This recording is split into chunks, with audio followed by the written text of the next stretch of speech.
What's going on, everybody? Welcome into our 2026 NBA trade deadline live stream presented by Sleeper. Today, we're going to react to everything that goes down across the NBA, of course, with a focus on your Portland Trailblazers. A lot has already happened. We'll probably talk a little bit about it here and there. Also, I'll probably bow in and out of this stream as we go along here, but of course, I'll give my thoughts to everything, and Eric will be here the whole time. What's up? You're only coming in on 1 year. I don't know. Yeah, I noticed that. So if you're listening on headphones, I'll fix that. If you're listening on desktop audio speakers, hopefully it's a little bit better. But yeah, Eric, what's going on, man? Excited for another? This is like our 7th trade deadline live stream. Yeah. It's going to be an interesting day today, hopefully. Hopefully we have some trades. There's been, I don't remember there you go. I've never seen so many trades the days leading up to the deadline. So hopefully there's still some players to be traded today. I still expect there to be some moves. Yeah. We obviously have a focus on Giannis. At this point, I don't think he's getting moved, but that still is interesting. Apparently, the Bucks, according to Jake Fisher, are trying to make a push for Ja Morant. So we'll see if they can get that done. Whatever the Bucks do today, we'll talk about its implications for the Blazers and its implications for Giannis. Because obviously with the Blazers owning their 2028, 2029, 2030 first round picks, a couple of those swaps, whatever the Bucks do will have a very large focus for the Portland Trail Blazers in terms of, okay, does it look like those picks are still going to be very good, or did the Bucks maybe take a step towards still being competitive in those years? Hopefully that won't be the case. The Blazers are kind of relying on those picks being good, whether that's good trade assets or good picks to draft good prospects at the end of this decade. So we'll see what happens with the Bucks. We had a couple trades this morning. We had Ayo Dosunmu go to the Timberwolves. I think that's a great trade for them. They needed guard depth. They traded Mike Conley. I'm a big Ayo Dosunmu fan. And getting a guy that can play a little bit of point guard, but can play a little bit of two, has played a little bit of three in his career, even though he's listed at 6'4". I like his fit next to Anthony Edwards. I thought that was a great pickup. And then the Lakers basically swapped Gabe Vincent in a second for Luke Kennard to get more shooting. That doesn't address their defensive issues whatsoever, but it's an upgrade over Gabe Vincent, and it's a lethal shooter that they got. So a couple trades that made sense this morning. The Hawks are just shuffling a bunch of players around at this deadline. They've been the most active team. The Bulls also very active, trading Ayo Dosunmu. So the two most active teams were active once again this morning, and those were the two trades that we've had so far today. Minnesota as well. Yeah, both moves I thought were good, nice little moves by the Lakers and the Timberwolves. Just adding to your rotation without really giving up much. We'll see if any of those teams have another trade in them today. But yeah, there was a ton of trades yesterday too, man. And now Atlanta goes from having Kennard and Krejci to Buddy Hield and Gabe Vincent. Yeah. Because last night, and I want your thoughts on this trade. So the Hawks, like I said, they've been active. They traded Kristaps Porzingis to the Golden State Warriors. The Warriors are out of the Giannis sweepstakes. Like I said, I don't think their package is very good. Turns out the Bucks weren't really interested in it, but the Bucks might not trade him anyway. So the Warriors move on to Kristaps Porzingis, who just can't stay on the floor. You know, he got diagnosed with whatever that chronic illness he has is, and I forget the name of it, but it's actually kind of a miracle that he's even able to play NBA basketball with that condition. But when he plays, I like his fit as a stretch 7'3" big next to Draymond Green. That can step out and bring that big out of the paint. The Warriors like to cut a lot to the rim, you know, set ghost screens, slip those screens, get downhill. Like, they have a lot of motion. I feel like having a five that can shoot like Porzingis fits in really, really well. It's just how often can he actually play? And then, you know, Jimmy Butler probably back for next year's playoff run. Like, this is the type of big that kind of makes sense, given that Butler's not much of a shooter, Jimmer Green's not much of a shooter. So I get the vision here, but he doesn't play a whole lot. But they didn't really give up anything that had much value. Kuminga supposedly didn't have much value. Hield doesn't have any value. So what were your thoughts on that trade? Yeah, it was more just... Oh, we're starting early with the collab cam, man. Starting early with the collab cam. So go ahead. For me, it was just the implications of them being out on possibly a bigger trade. They do still keep all their draft picks, so I guess it doesn't rule them out completely from making a big move. But I was a little surprised that was their... I mean, if they don't do anything else, that was their big move. But I guess, like you said, Porzingis, if he's on the court, fits that system really well. So yeah, I understand the move. I thought they would have held out a little longer to see if they could get a bigger player. But with Butler going down, despite Curry being 38 years old or something like that, I guess they had to shift their focus a little bit towards next year, and we'll see if they keep Porzingis next year, or they just use that basically as an expiring contract to get rid of Buddy Hield. So yeah, but yeah, I don't mind the move.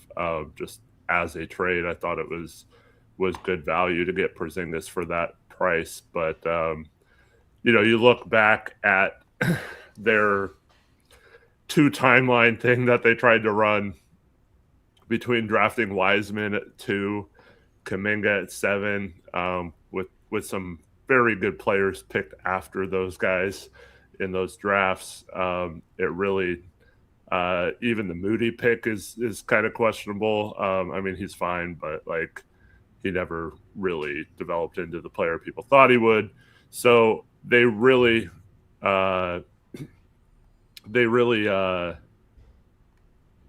failed to find any of those young players or to do anything with those young players.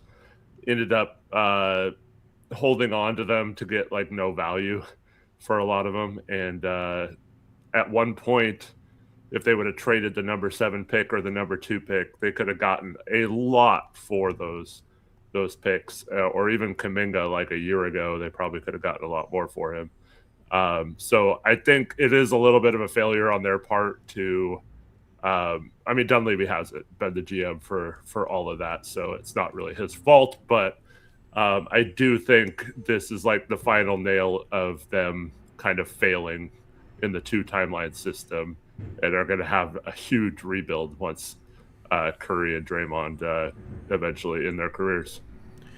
Yeah, ultimately, I think they knew that there wasn't a better target out there on the trade market. Giannis Antetokounmpo, I don't think gets moved at this deadline at this point, and if he was going to, I don't think it was going to be to the Golden State Warriors.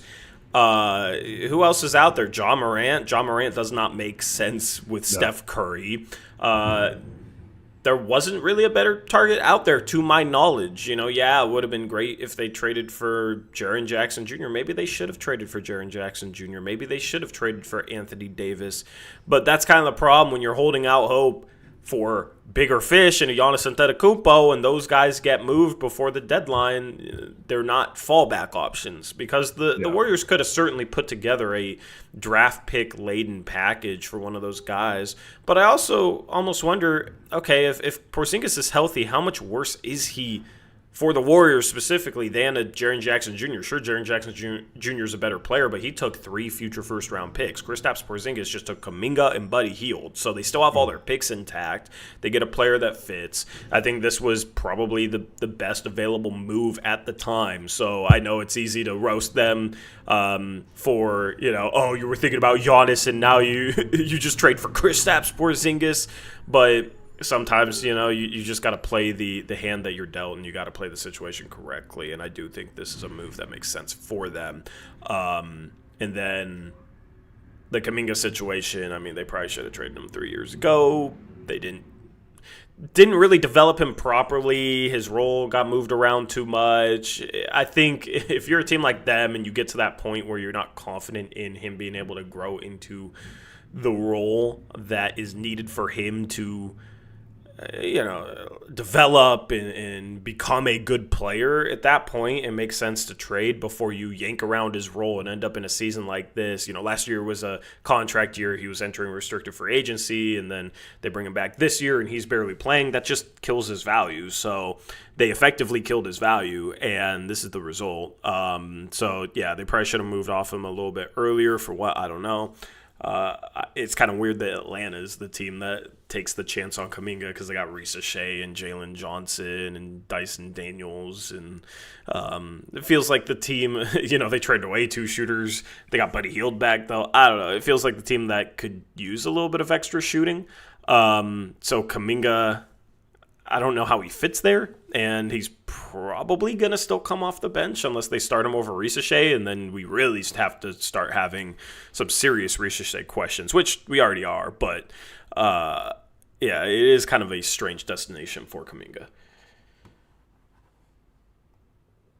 You're muted. I get it for just value in a trade. I think it's good. But yeah, still curious what their long-term plan is for trying to win a championship, but they still have all their assets. Wasn't maybe good enough for a Giannis trade right now, but if he's not traded today, that certainly keeps them in the running this summer maybe. And then also, they can go for a big-time player, just make one last run with Curry and those guys next year.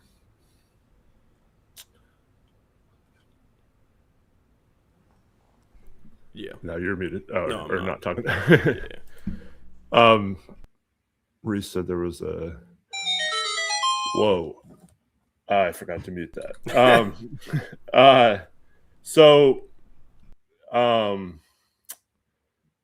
One of the big things right now is whether Zubac gets traded. Kind of monitoring him. Jake Fisher just had a tweet saying that the asking price for him is still relatively high in terms of 2 unprotected firsts and a young player. But the Pacers seem to be looking for a long-term center option. So I'd certainly expect them to trade for someone today. It'll be interesting to see if Zubac gets moved or not. Yeah, it'll be interesting to see if the Pacers get their center. They're a very intriguing team to watch with the potential top 3 pick. Of course, they were 1 game away from winning the championship. Then they lose Miles Turner, so now they're stuck without a center. Zubac offensively is kind of a strange fit. I think I like Gafford there because they've been tied to Gafford as well. We saw Gafford really excel with Luka Doncic's playmaking as a lob big. I think with Tyrese Halliburton, he would have the same effect. So they're a team to watch. I don't really know what the plan would be for the Clippers if they trade Zubac. They've been playing really, really well, and they don't have their pick. So I don't really understand what they're trying to do. Obviously, you get some draft capital back in that trade, but, I mean, their pick goes to OKC. They shouldn't be making their team worse right now. I understand if it's like slightly worse because you traded a aging Harden for Garland, who's 10 years younger, and Garland can be just as good as Harden. He's been an All-Star a couple times, so I don't really understand the Clippers moving off of Zubac. Yeah, I was thinking of that too. Doesn't make a whole lot of sense, but I don't know. Maybe they just want to get a younger roster after trading Harden for Garland the other day. Maybe they're just looking to kind of re-energize their roster around Kawhi instead of trying to build an aging roster around him. I mean, they haven't really done much with Kawhi, and they had Paul George for a while, Zubac, all that. I mean, they have been playing well, like you said, but overall, it's been a complete disappointment in the Kawhi years since he came there in 2019. He's been there as long as this channel has existed, Tori, pretty much. Yeah. That was the first free agency stream, right? The first major move for free agency. But yeah, so I think maybe it's just, we have all this. I mean, we still don't know what's going to happen with the investigation into Ballmer and Kawhi and all that kind of stuff. So they kind of have that looming over the franchise. Plus, the team has failed to live up to expectations. Now, maybe you could make the argument that this year, if they make the playoffs and are relatively healthy, they could give teams a lot of trouble, which they probably could. But maybe it's just them finally realizing that they need to go in a different direction and try something new. But like you mentioned, that's tough to do when you don't own your picks in a loaded draft and things like that. So, yeah, we'll see what they do. But also, there's teams like the Pacers who really need a center, and they might be willing to overpay a little bit. So do you maximize your value on a player that's not leading you to a championship potentially and just bite that bullet, or do you keep him because he's a good player? That's always a tough decision for a team like the Clippers. Yeah, they're put in a box. They are put in a box. Just don't do anything to potentially make that Thunder pick any better. Yeah. The whole entire league would hate that. All right. So, yeah, I mean, even they're the team that passed the Blazers for the 9th seed. If there's a team I'm okay with passing the Blazers for the 9th seed, it's them. It's our pick becoming higher than OKC's. I am absolutely cool with that. Absolutely cool with that. What's going on, chat? Shout out to Reese. He says, make sure to like the stream and copy the link. Also, shout out to Elias. He had a member for 5-month message, and thank you for being an all-star member, Elias. And he said, here's to some fun trades. Yeah, let's hope so, man. Let's hope so. I want some chaos. All the chaos is played out. This has been the most random trade deadline. Like, the trades that have happened. Jaren Jackson Jr. to Utah. Anthony Davis to Washington. We haven't even talked about that. Anthony Davis to Washington, of all places.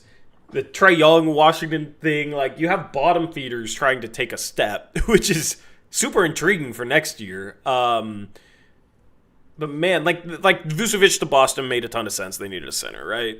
There's been a couple things that have made a lot of sense, but there's been a lot of stuff that has made next to no sense and have come completely out of left field. Then the Thunder get Jared McCain. It's the Harden-Garland swap out of nowhere where Harden's now in Cleveland. This has been a very random trade deadline so far. Yeah, absolutely. I mean, I love it. I wish, like, how crazy would all these trades have been if they just, like, I know. What? Like, I know. Anthony Davis to the Wizards? What the heck? Like, that would have been so awesome live. Like, so, I don't know if you saw this yesterday, but people were speculating that a lot of these teams are trying to get trades in with a day or two before the deadline to go so they can do a physical and perhaps alter the deal if needed after the debacle last year with the Lakers trading for Mark Williams and then basically voiding that trade after a failed physical. Yeah. So, like, I guess what a lot of people are saying is that the league is adjusting and trying to make sure that doesn't happen with some of these trades being done a couple days early so that gives them enough time. Yeah, it doesn't make for as much fun on the deadline, unfortunately, but maybe that's the case. Yeah, I mean, maybe we need to start streaming the day before type thing. I don't know. Mubsy with a $7 Canadian donation. Let's go height. What's up, Mubs? Thank you, Muffs. Appreciate you, What bro. if the Raptors are going to do anything? Yeah, we'll see. I mean, they've been in a lot of talks, and the one thing they've done is trade for Chris Paul just to cut him. So that's funny. Um,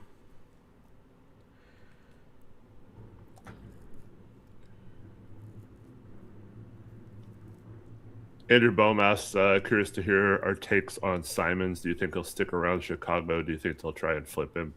I think they're definitely trying to flip him. I don't believe he was traded to Chicago to be there long term. They have like 10 guards right now and just got another one this morning in Dillingham.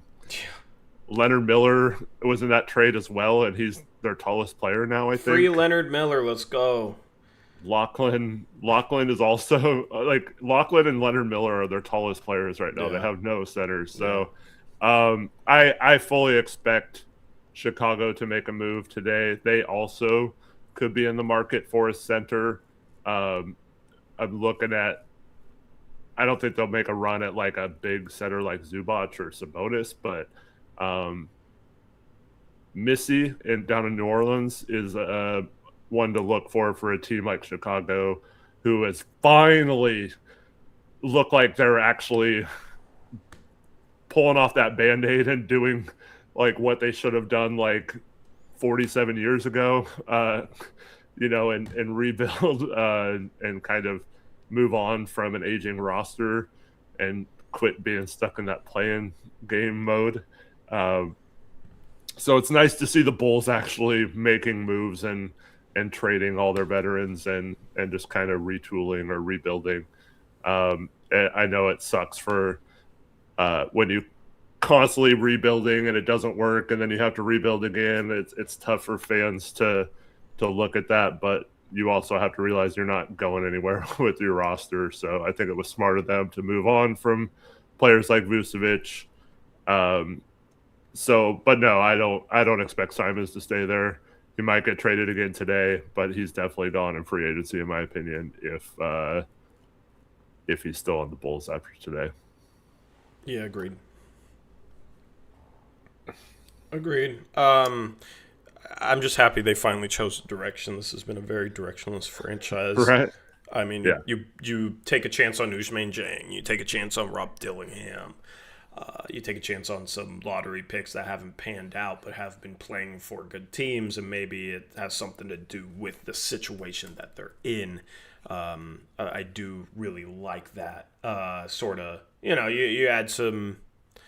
You don't really add some draft capital, but you didn't really have players that could demand draft capital. So instead, you trade for guys that could pay off down the road. You take a chance on some talent that's already in the league that maybe needs a new situation.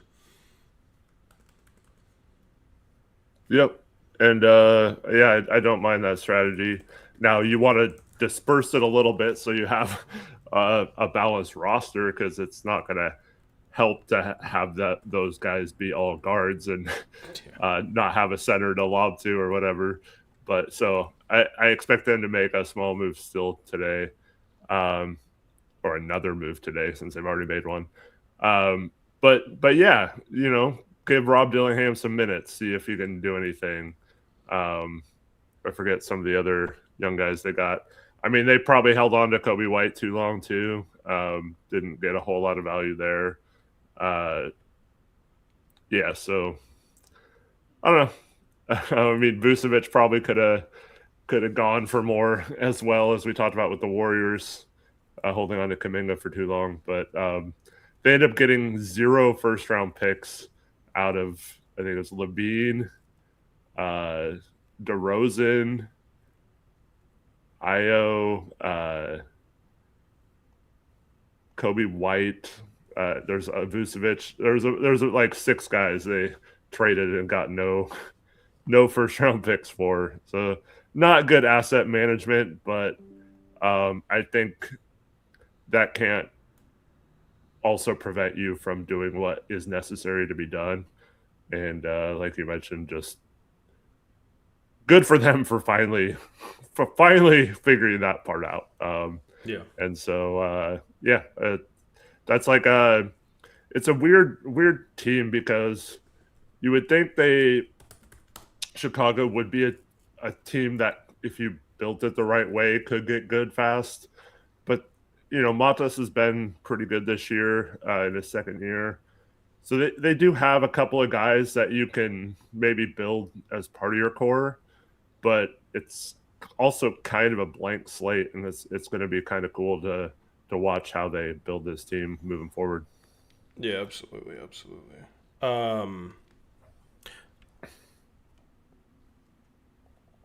Yeah, Washington is intriguing next year. I I think they might make the playoffs in the East if Trae Young and Anthony Davis can stay healthy. Now that's a big if. Big if. But another year of development for Keyshawn George, Alex Sarr, Trey Johnson. You got two good defenders at the 4 and 5, two bigs. Sarr can space the floor. You can play AD at the 4. That's going to cause some matchup problems for teams. I mean, if they play together, there doesn't have to be a designation as one is the 4, one is the 5. They can defend 4s and 5s. They can play inside. Sarr can play on the outside. Anthony Davis never really developed into the shooter that he looked like he was developing into at one point in his career. But you got Koulibaly off the bench. It's going to be interesting to see how they round out the rest of their bench. But they're actually a team. Yeah, they get a top 5 pick too, says Reese. Yeah, great point. You get a top 5 pick to add to that. Like, imagine if they get a Darren Peterson or AJ DeBonce or Cam Boozer's coming off the bench as your third big behind AD and Alex Sarr, and you can bump AD up to the 5. Sarr can play the 5 next to Boozer. Like, that's a team that is maybe it's a little early for them to start adding, but they didn't give up really anything for Trae Young. And they give up a couple of picks for AD, but one's OKC's pick, which is going to be like the 30th pick, and then one's multiple years into the future. So they didn't really give up much value to get two guys that have been all-stars before, Anthony Davis All-NBA. So I don't hate it. I don't hate it. We do have a Shams tweet. The Milwaukee Bucks have indicated to teams that they are keeping Giannis and Antetokounmpo through the trade deadline and will start making other trade sources, tell ESPN. Let me scroll beneath the pinned tweet so you can see the tweets that actually come through from Shams. So I want your thoughts on this. I want your thoughts on Washington in whichever order. Yeah, real quick, because the Giannis thing is going to go into a whole another thing. But Pocalias, man, $5 donation, thank you. But he had to get you started this morning. How about that Gonzaga game? I tweeted this out. Now a Portland team wants to win, man. Come on.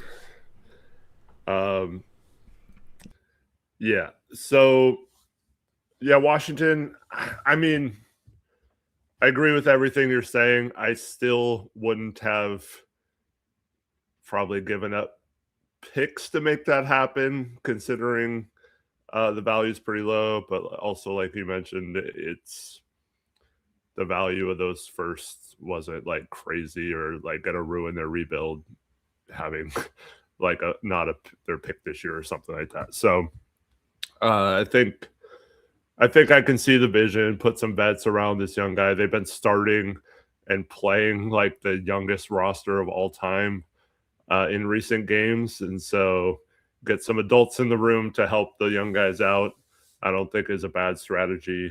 I think that could definitely help them in the future. You get lucky in the lottery, and man, that team could really take off fast. But yeah, Bucks have just made a trade. They have traded Cole Anthony to the Phoenix Suns.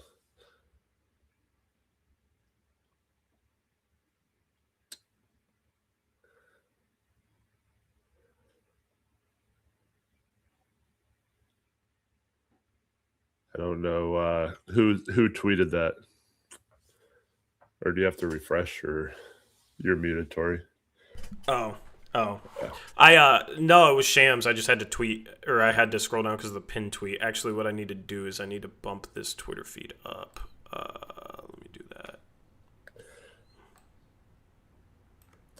So yeah, it looks like it's for Nick Richards. So That'll keep Giannis happy. I will say that even if they traded for John Morant, the Bucks, I don't think that's necessarily a move to keep Giannis. I think that might just be a move to see if you can get someone for cheap that could help them in their rebuild. Why do the Suns want Cole Anthony? I don't know, man. I think it was more financial. I think. Well, I don't know. I don't know if it was financial. I don't know the Pick exact. swaps. Yeah, maybe they got a second. Um, but yeah, so now they're gonna start making whatever moves they possibly can. I mean, this move doesn't really do anything. Um, and yeah, I don't know, the back and forth, the Giannis saga is gonna drag on into summer, and I kind of was hoping to come to a conclusion. Um, maybe I don't know. For the Blazers ever getting him, and this probably isn't a good thing. Jake Fisher just tweeted out that one team said they were never serious about trading Giannis. Which you kind of got that feeling a little bit, but the reporting was all over the place. It was hard to know what to believe. Yeah. Well, I mean, people called this a week ago that Shams was just doing this to draw hype up for the NBA and the trade deadline Yeah. and for himself. Yeah. Yep. I don't know. Anyway, I just hope whatever moves they make, it leads to those Milwaukee picks being good in a couple years. Let me just say this, and before I say what I'm about to say, like obviously with Sham's latest tweet and Jake Fisher's tweet, um, it does seem unlikely they're moving on us today. But if they were interested in moving Giannis, and Giannis really did want to be traded, um, this is how they should play it if they're not getting any sort, like teams aren't even close to the offers they want to get. They also want to do right by Giannis and trade him to where he wants to go. None of those teams have a great trade package. So once again, I'm putting this at like less than 1% chance of happening. But if you are the Portland Trailblazers and Joe Cronin, if you had any chance of landing Giannis, this was the only path. I don't know if you've seen like the Marvel movie story, but you know, like the Doctor Strange or like the one outcome, you know, you might have to suffer along the way, but it leads to the one outcome that you win in the end.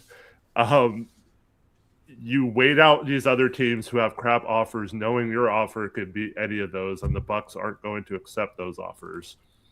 You then, as the deadline approaches in 3 hours, if they truly wanted to move him and are just playing like they're going to keep him right now, the only way you could maybe convince Giannis to come here is to have one of those two, like either the Bucks or Giannis, get desperate in these last few hours and be like, Portland has by far the best package. We would accept it, Giannis. So it's either stay here on the Bucks or we could make a deal with Portland. And so I don't know if Giannis would still say no to Portland. I don't know if Portland would still take a chance if Milwaukee accepted it and didn't have Giannis's approval or whatever. And like I said, it's probably very, very unlikely. that it play out this way. But if the Blazers had the best offer, Milwaukee was willing to listen to that offer when all these other offers have not gotten close to what they are expecting back in a trade. Then Portland could put a little bit of pressure on them, hoping that either the Bucks or Giannis caves in these last few hours. So that would be the only way, in my opinion, to pull this off. So I understand, and the Blazers don't really have to make like a big move other than that. So I do. We've criticized Cronin a lot for some of the, especially on trade deadline, for sitting on his butt and kicking the can down the road. But I think in this particular situation, as teams fall out, like Golden State pulls out of the running for him, Miami doesn't have any way to like make their package more intriguing for the Bucks. And then we have two players that Giannis wouldn't mind playing with again on our roster as well. So I do think that the Blazers have played this right if they had any chance, because they don't even really have to. They don't have to make another move. It's not like the Warriors, like we talked about with Porzingis. Like at some point, you have to bite the bullet and just make a trade that you were like. It's not your favorite or your number one move, but you do like. So the Blazers obviously need to make, or should make today, a couple of smaller moves to free up a roster spot or two. But other than that, they're not like, oh man, we have to make a move today or we're screwed type situation, which makes it a little different than previous trade deadlines. Yeah, I think Milwaukee is just hoping they get a top 3 pick in the lottery, and maybe they make a trade for John Morant, and that convinces Giannis to stay. It makes sense for them to hope for that, and then if that doesn't happen, hope that more suitors enter the market and they can get a better deal and they can leverage teams against each other. Maybe Giannis opens up his preferences, etc. Now, with only 1 year left on his remaining deal instead of 1.5 years, I think Giannis has a little bit more leverage to decide where he wants to go, but it does make sense for Milwaukee to wait. As much as it drives us crazy, as much as we want to see something happen, as much as we want this to end, that's just the reality of it. Also, if the Blazers, let's just say we got the 10th pick or something, they could then, like right now, we cannot trade that pick to the Bucks, but this summer. So you can trade like the rights to whatever player you pick that doesn't violate the Stepien rule. So, but right now it does violate the Stepien rule to do that. So It does add one more asset to what the Blazers could add to their package, and other teams as well that are fighting the same restrictions due to future picks they owe other teams. It does open up a 2033 pick as well after the draft for a lot of teams. So yeah, there might be more value for them to wait. But it's still, after everything that's happened there in Milwaukee, it still seems weird that if he's still there after today. Yeah. My hope's kind of dead, to be honest, for Giannis. It just sounds like he doesn't want to come here. Honestly, it sounds like he doesn't want to leave Milwaukee.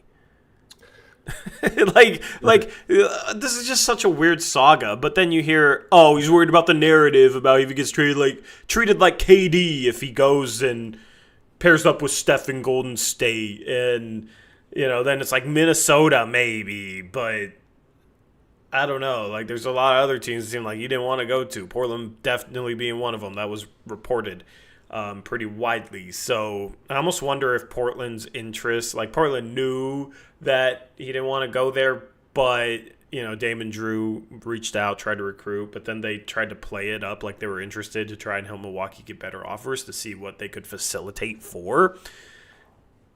that's possibly why Portland's interest in Giannis was leaked, because a lot of stuff with Portland doesn't get leaked. You know, like the Denny trade came out of nowhere. A lot of stuff with Portland comes out of nowhere. So that could have been a chess move by the Bucks and the Blazers, knowing that the Blazers weren't going to trade for Giannis because Giannis wasn't going to resign there. But also, so Windhorse this morning did say that Cleveland and Portland are still pursuing Giannis. I don't know. That's kind of weird to say this morning. I mean, ESPN has been all over. Like, I'm starting to wonder how much of this stuff is just kind of BS Fluff, for ratings. Like, higher ups at ESPN want them putting out stuff that's fluff and not, maybe not accurate, just to get people hooked on, oh, could Giannis get traded to Cleveland? You know, like they've played up this drama so much. And the result is, oh, they're not going to trade him. So I don't really trust ESPN reporters right now. Yeah. Yeah, I feel that. Action Not Worlds had a $2 donation earlier. Mubsy Hoops had a, before that, Canadian $2.79 donation. Just said, no! All right. And then Suns Fan 21 had a $2 donation. Yep, Brian can go. But this other one by Action Not Worlds, $2 donation. Would you keep Robert Williams III and re-sign him or move him?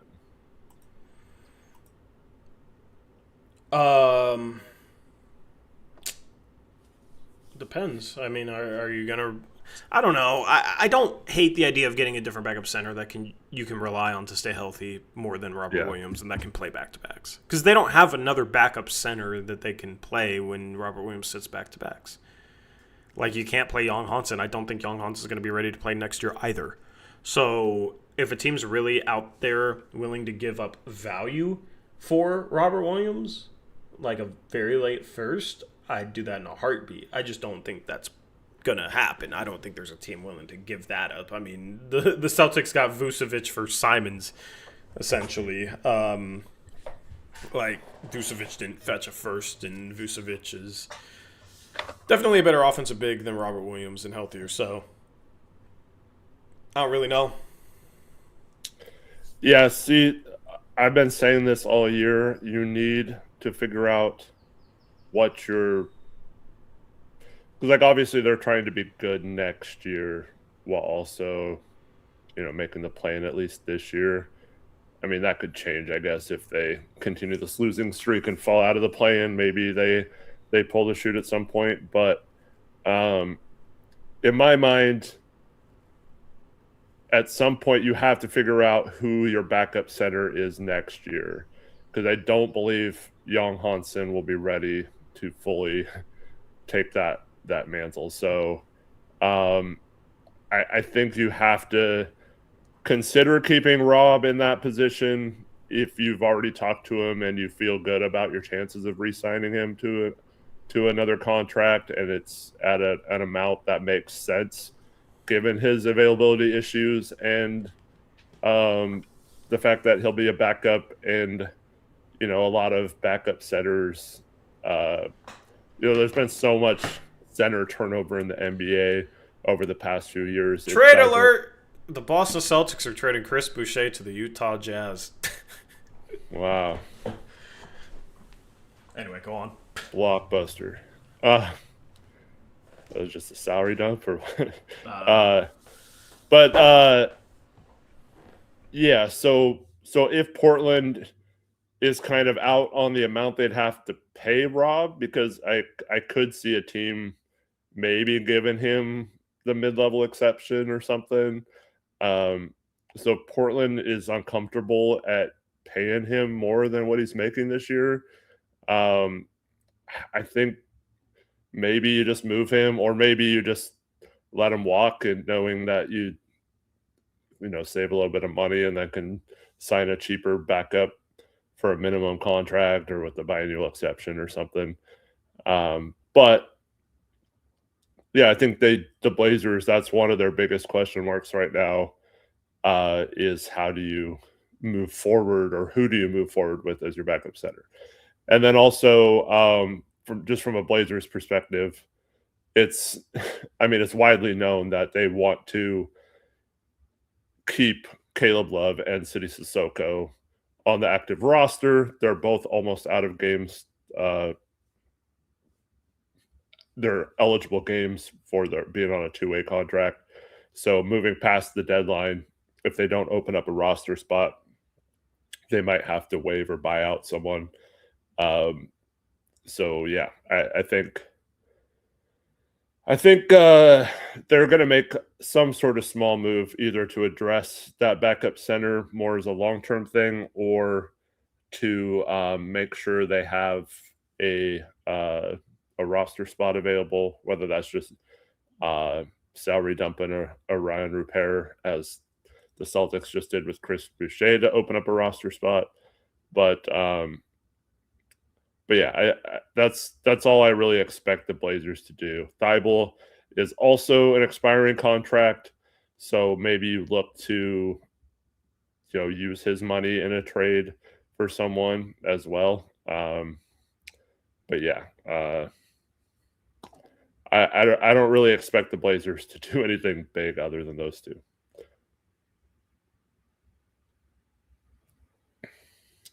Alvaro, what's up, Alvi? $2 donation. Betting on 2.2 trades for the Blazers today.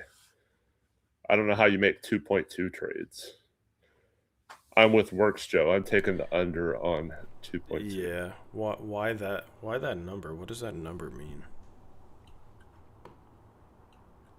I don't know. I bet there's a lot of people who have no idea. I bet there is a lot of people who have no idea.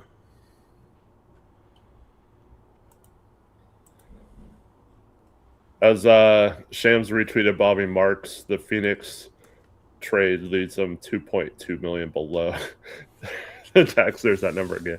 So that's enough to sign a 15th player to a contract. So yeah.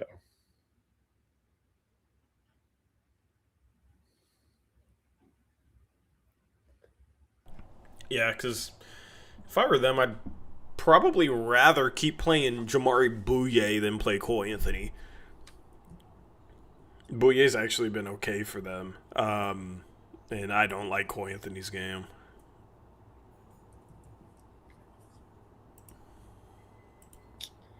Yeah.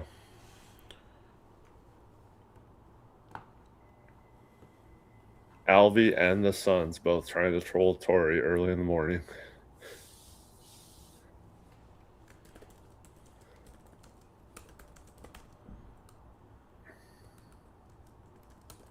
What's up, Pelican?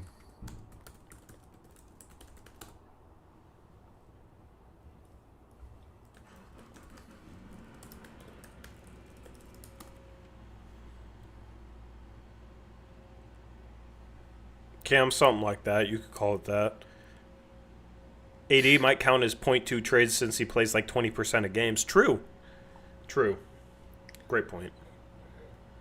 So if Robert Williams this year is playing like point, so if we make 3 trades and trade Robert Williams, who plays 0.8% of his games, or 80% of his games, then does that make it 2.2 trades? I don't know. I don't know the math on that. Somebody's going to have to do the math for me. But trading Robert Williams does not count as a full trade because he's not available automatically all the time, right? So y'all can do the math for me.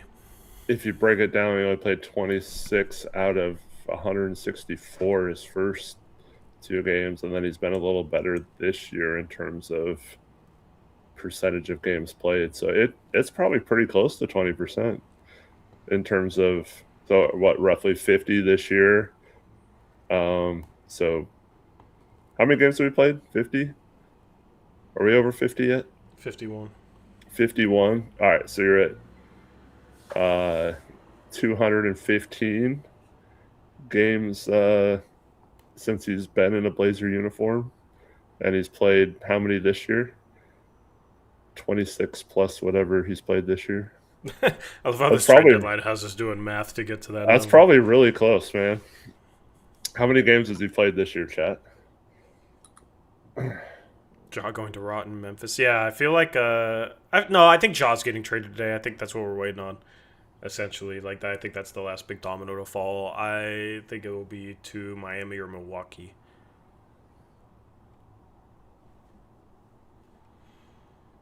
But we'll see if the Blazers can clear up a roster spot or if they just cut, repair, and cut. Well, no, they'd have to cut two players to make both Sissoko and Caleb Love full roster guys. So I could see them attaching a second to cap dump Chris Murray or something like that, which would be funny.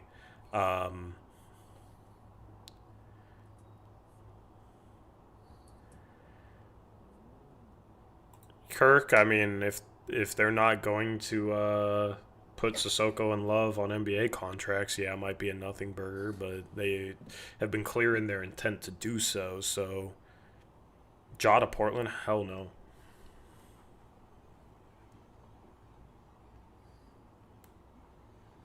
Oh man, he's played in 28.37% of the games. He really boosted that number this year. Facts.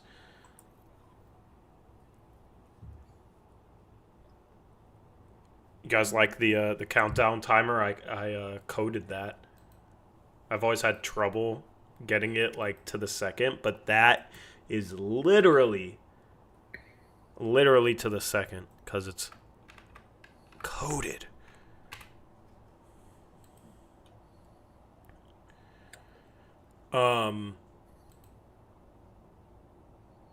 So assuming Portland does nothing at this trade deadline, how would you approach the offseason? If they do nothing, you said? Yeah. I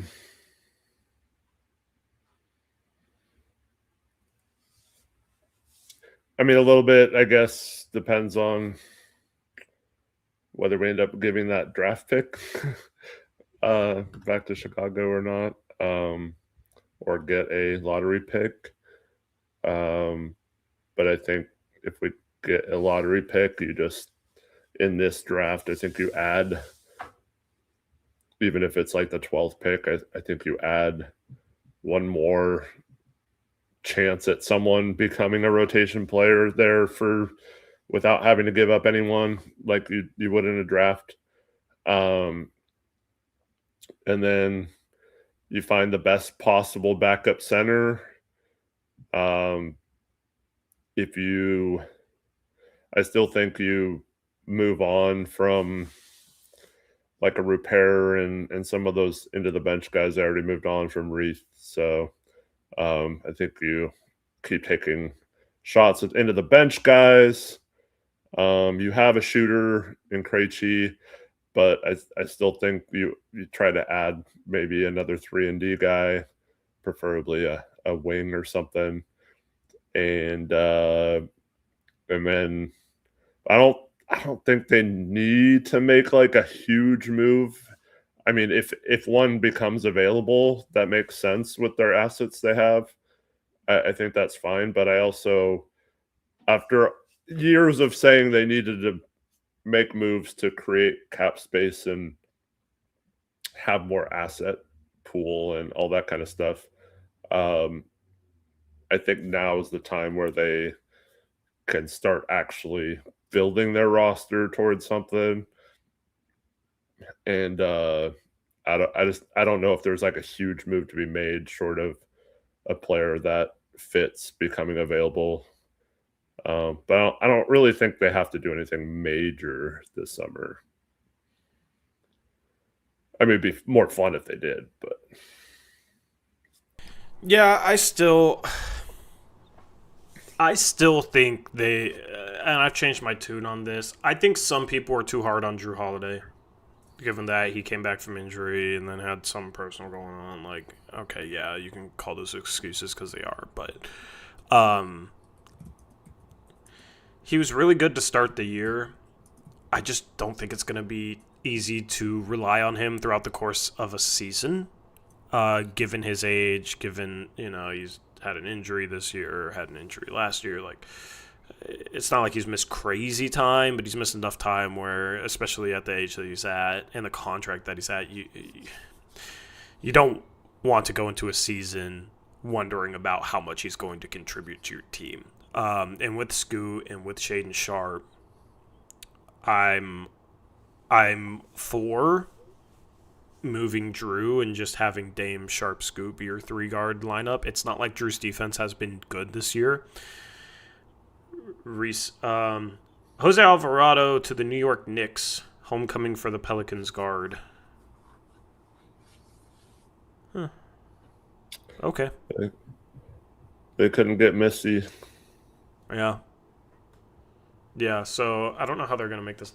I think Alvarado makes 3.5 or 4 mil in the Knicks cap position. They might have to trade out that much, so I'm not sure exactly what they're doing to do that, but good defensive guard. Maybe they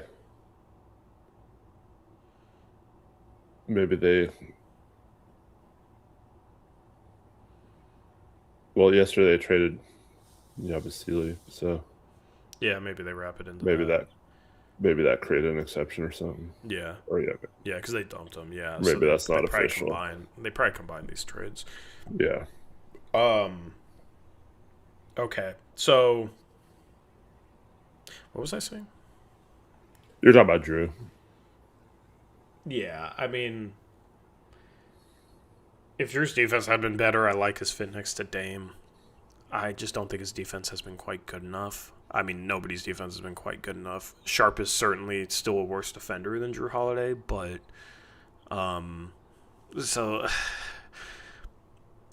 without Drew being able to defend at a high level, you're kind of stuck with a backcourt where you don't really have a great guard defender. And Drew certainly throughout his career has been terrific defensively, but you look at defensive numbers, they back up the eye test, defensive metrics. He's declined this year. His effort doesn't seem to be all the way there, so that reinvites the question, like, okay, how bought in is he at his age to playing for a team that's just struggling to hang on to a 10th seed right now?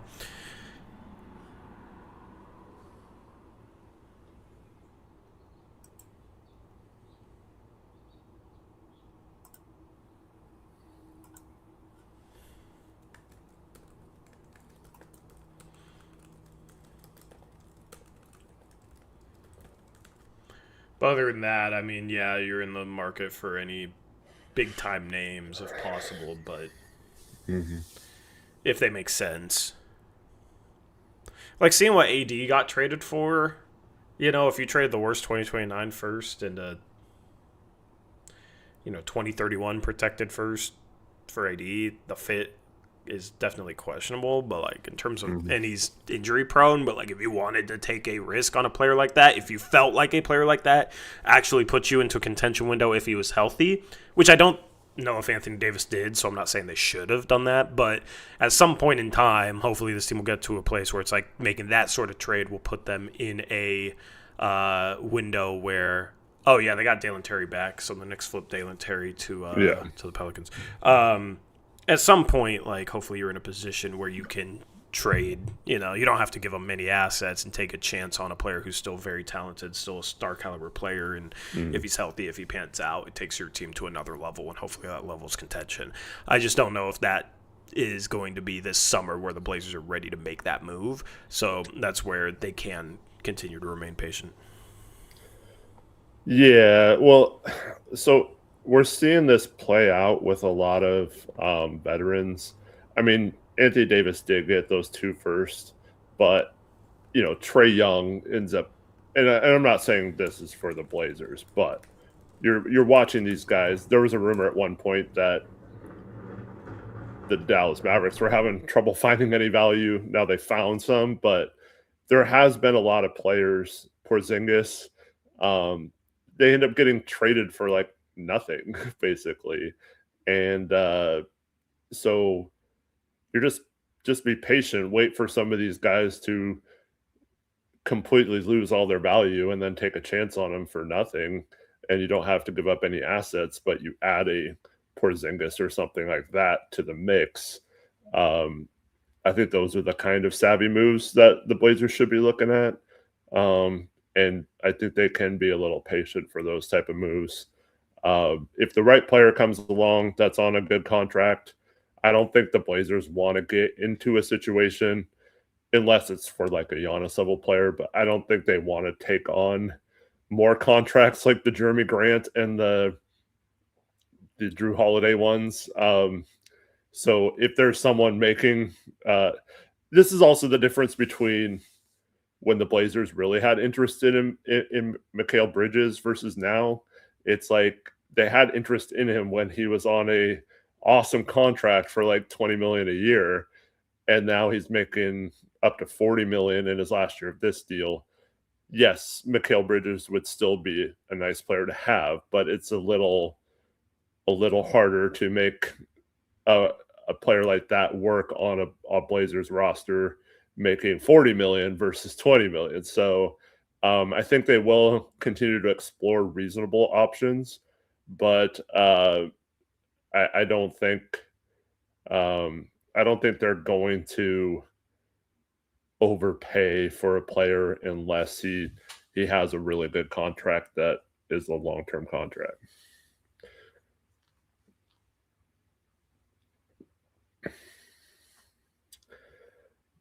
Jesse in chat, you're muted, I think. Jesse in chat saying he's listening to some Lakers radio network that's saying that the Blazers and Lakers are involved in some sort of trade discussion. Jeremy to LA is finally happening. That'd be cool.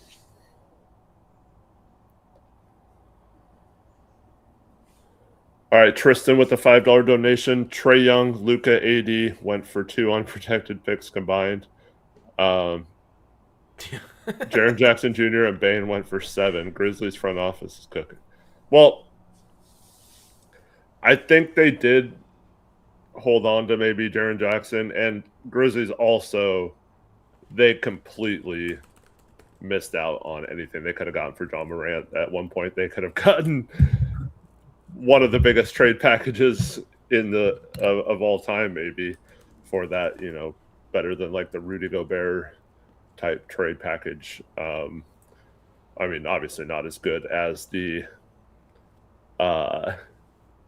what was the Paul George trade will always probably be the best trade package of all time, but they could have gotten a haul for John Morant a few years ago.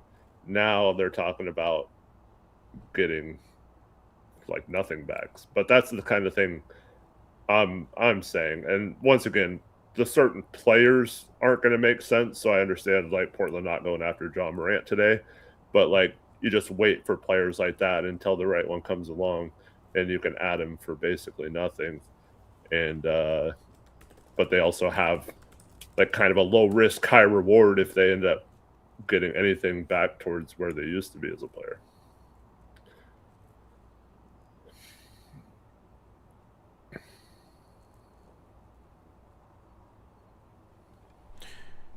Shout to. Oh, did you just read Tristan's? Yeah, you just did. Okay. Yeah. Sorry, I'm kind of zoned out. Chad, I'm still I'm multitasking. I'm working day job stuff right now and streaming. All right. You're good. It's a little tough. But we're just waiting. And Eric has you guys covered. I will try and pop in here though. Bucks moving Miles Turner, would we be interested? I don't see why we would be. We have Klingon. Turner is not good enough to justify trying to upgrade Klingon.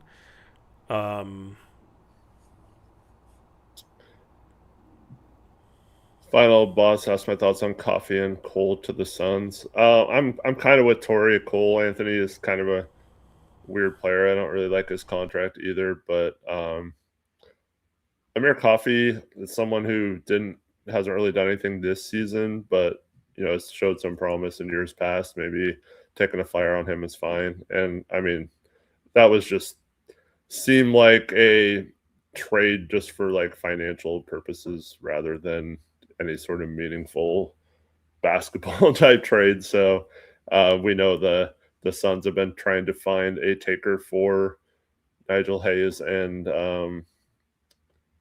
Nick Richards for a while now. But, you know, I mean, Cole Anthony's probably going to have a couple games where he has some moments and maybe even wins the Suns a game or two, but he's also one of those players, a Jordan Clarkson type, a Caleb Love is kind of turning into this too, like a guy who can maybe shoot you out of a game, but also, win a game for you every once in a while. So I'm not like super high on those type of guys, but Crypto says Thibault and a 2030 first for Mo Wagner. Ugh.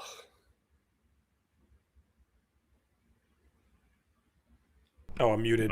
I laughed and I said you're trolling me. There ain't no way. Ain't no way. Come on now.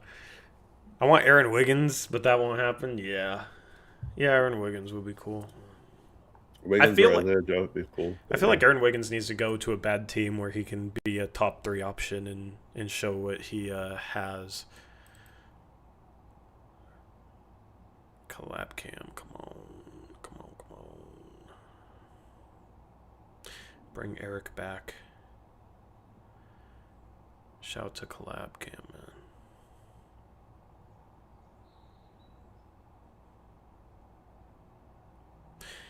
I don't know.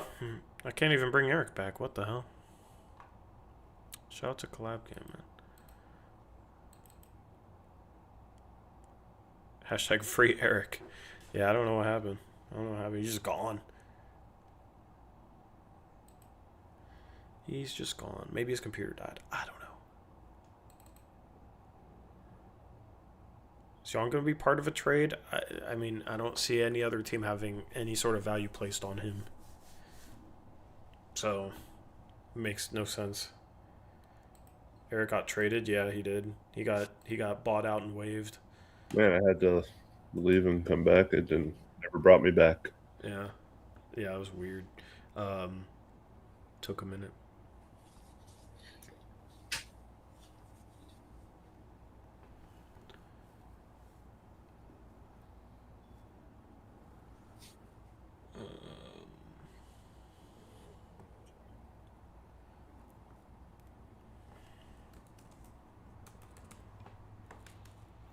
What's up, Tom Fisher? $5 Nation says, best live stream of the year. Let's get some action. Enjoy the day, fellas. Thanks, Tom. Good to see you, man. Thank you for the dono. Yeah, best live stream of the year. Man, it would have been if we were just like live streaming all day the past 2 days, it would have been epic, but unfortunately that's not really it's not really possible. One day. But yeah, like reacting to those trades would have been crazy. That happened yesterday and the day before, and with the way the trade deadline's kind of shifting to trades happening the day or two before, I think we're gonna have to try and figure out like how we wanna do things. It may just be in the evenings, I don't know. Connor messing with a $2 donation. Y'all think we could find a way to get Kevin Knox? If that's the goal, probably pretty easy to get Kevin Knox. Yeah. Considering he's still playing in the G League, right? Yeah. That was an epic trade deadline. That was such an epic trade deadline.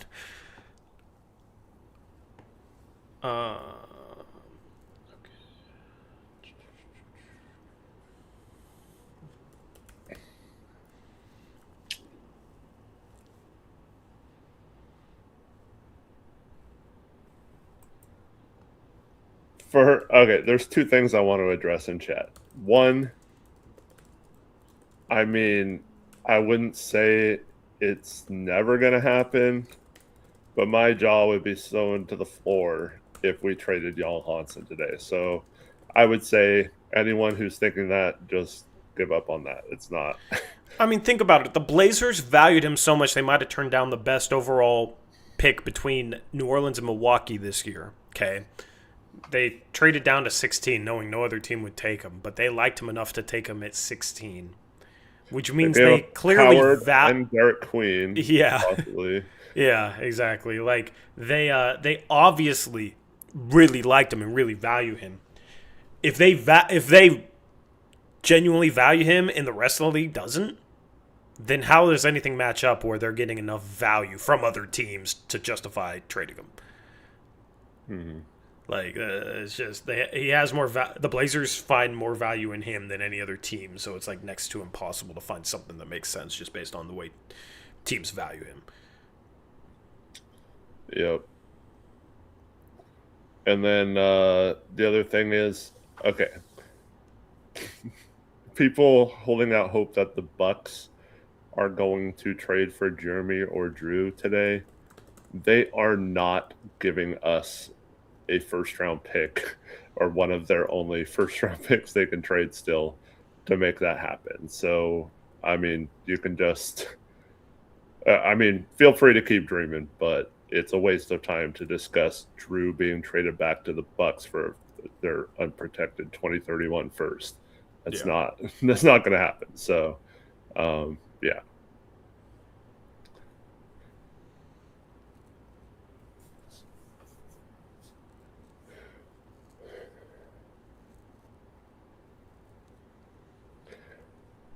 So James says unless the Blazers admit they made a mistake with Young, but they're not just going to give him away for nothing right now. What, like, they're not going to get much value for him. So like it would be. I mean, yeah, I do like when teams realize their mistakes and aren't afraid to admit they made a mistake and move on from someone if they know it's not working out. But man, just less than a year after drafting him, if you completely give up on him, considering all the things we just talked about with that pick, trading down, possibly not picking up more value than you could have, and then also being so laser focused on one player, you potentially passed up on two really good players. It's just it would be silly, in my opinion, to just give them away right now. Much to what like Tori's been talking about all season, with like it's better to just see what you have in Scoot still than to just give him away at this point and move on from it. Like it doesn't really make sense. Yeah.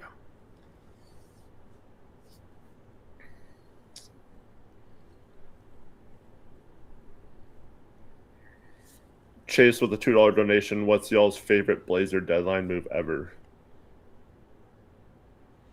So as the channel started, I guess, trading for Norman Powell. We haven't had it. Yeah. Which is like we haven't really had good deadline moments. Yeah, I mean the year before the channel started, we had Rodney Hood. That was a fun one. That was a good deadline move. Oh, Gerald Wallace. What the Nurkic trade was at the deadline, right? Yeah, but like getting Gerald Wallace was really cool back in the day. Yeah, we just gave up a lot. I mean, it wasn't that good for the Blazers, but maybe at the time, yeah. I mean, we only give up what, one pick, one first, and then crappy players. I think we might have given up 2 first in that trade. I don't think they did. And then Chat, what was the trade package for Gerald Wallace? First person to say it in its full accuracy gets a shout out. Getting the Nets pick in 2012 at the 2012 deadline. I don't know if it was exactly like a deadline day trade, but it was a mid-season trade. Yeah, the Nets pick for Gerald Wallace. Yeah, that was the best. Aaron Aflalo. Yeah, that was fine, but.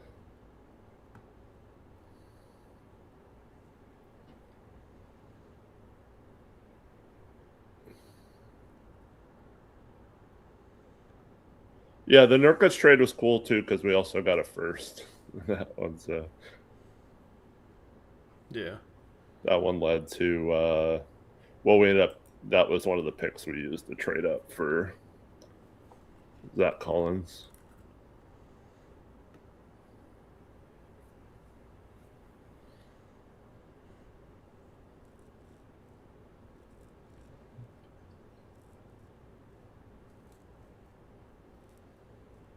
It was Tobias Harris and Shabazz Napier's picks.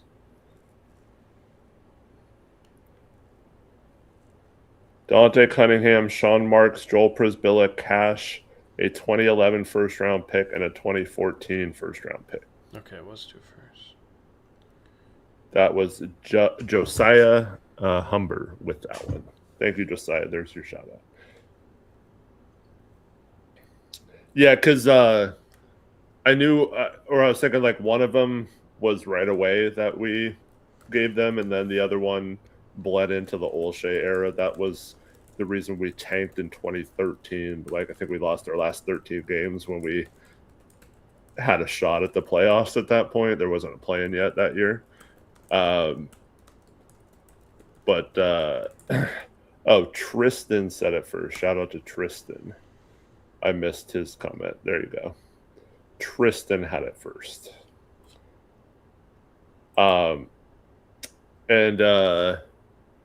But yeah, so we in 2013, the Blazers would have lost their pick to Charlotte, and they ended up losing the last 13 games of the season. And that was the pick that ended up being 10th after that losing streak. And we got CJ McCollum with that one. Could have gotten Giannis, I guess, but yeah.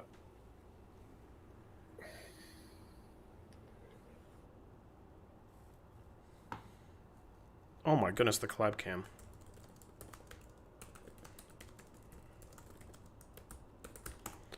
The collab cam, chat. Bring back Eric. He's doing that a lot lately.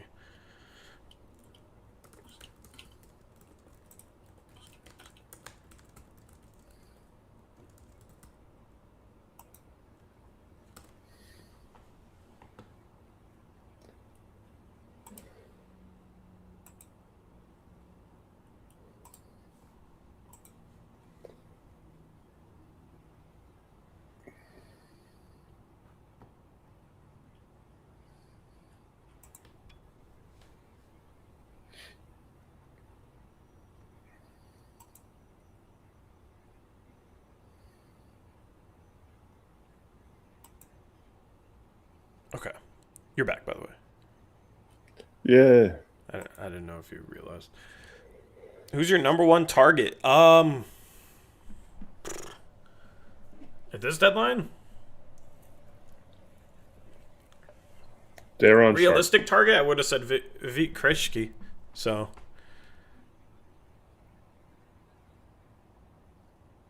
And shout out to Lock Hunter with the $5 donation. Says, any thoughts on the rich getting richer with McCain going to OKC? Also, what is Daryl Morey cooking? It sucked that he went to OKC. Like, he's just going to be their Isaiah Joe replacement with a little more off the dribble. Like, he's just going to be good there. Like, that's the type of trade where a guy goes to a specific place and you just know it's going to work out. I mean, you never know it's going to work out, but I'm very confident that he's going to be a good piece for them. Yeah, it's one of those trades where, like you said, the rich get richer, but like if you're the Clipper or the Thunder, why not take a chance on that? Like absolutely. Those are the type of trades that prolong a dynasty. Man, what a good move for them. I kind of understand it from the 76ers that like he hasn't been the same since he got injured. They have BJ now. They had to make a move for one of the guards, I think, to free up time for everyone. But man, that's why I'm so jealous of teams that kind of rebuild with the mindset of always trying to find that next piece for cheap instead of like, oh, we're just gonna trade for a bunch of guys and be right up against the tax line and be hamstrung to make a bunch of moves for years and just hope our draft picks pan out.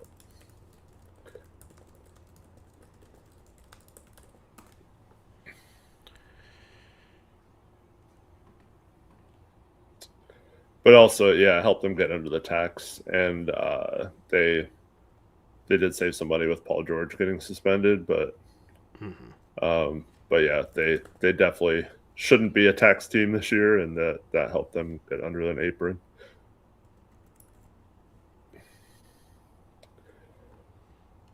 Do you think the Blazers just waive Chris and Roops? They will not waive Chris because they just a few months ago guaranteed his contract for next year. If they hadn't have done that, I could definitely see him being waived, but it would be malpractice to just a few months ago sign him to that option next year and then waive him with guaranteed money on the books. I mean, I guess I wouldn't put it past them to do that, but no, that they should not do that. Roops, on the other hand, I could definitely see after the deadline, if they don't make a move today, having someone like him waived just to promote someone else. And if they do promote either Love or Sissoko or both, look for it to be like a 4-year, basically minimum contract with non-guaranteed money the next 3 years. So you go into the summer with like a City Sissoko with an option to keep him next year, and then the year after that, and then the year after that. And so I think the plan would just be to have someone that they could easily waive if they need the roster room, but also have cheap into the bench filler. And I have no problem with that being City or Caleb Love. But yeah, unfortunately, now that we don't have many into the roster type guys or into the bench type guys to waive, that probably means Roops is either waived after today or traded. If he's not traded, then that's probably the guy they move on from. The only other possibility, Tori, would be if Thybulle's knee isn't right and they're just done with him. I could definitely see them buying him out, and maybe he let him go to a contender or something if he is okay. But if they're not planning on re-signing him next year and they're just done with dealing with his injury history, or maybe his knee after 2 years of basically sitting out isn't good and that they don't want to have another player with injury issues on their roster. So he's probably the other one that the Blazers could move on from either today or buying out after today. And oh my goodness, man. We're going to set a record. We're going to set a record for collab cams. Rewind 5 seconds. Yeah. But yeah, Thibault being bought out is like if they needed 2 roster spots and don't make a trade today, I would expect Thibault and Roops to be the 2 guys they buy out if they need roster spots. At this point, like I don't know if you can even is Thibault even going to come back this year? Like, I know. Is Dane coming back before Thibault? Do not sign Thibault to like a $10 million contract again. Like, it's not worth it, man. Knees don't just get better after sitting out 2 years if they're not better yet, right? Like, he's kind of like best case scenario is probably going to be a Robert Williams situation moving forward, right? Where you can never really rely on him if his knee is that bad after 2 years.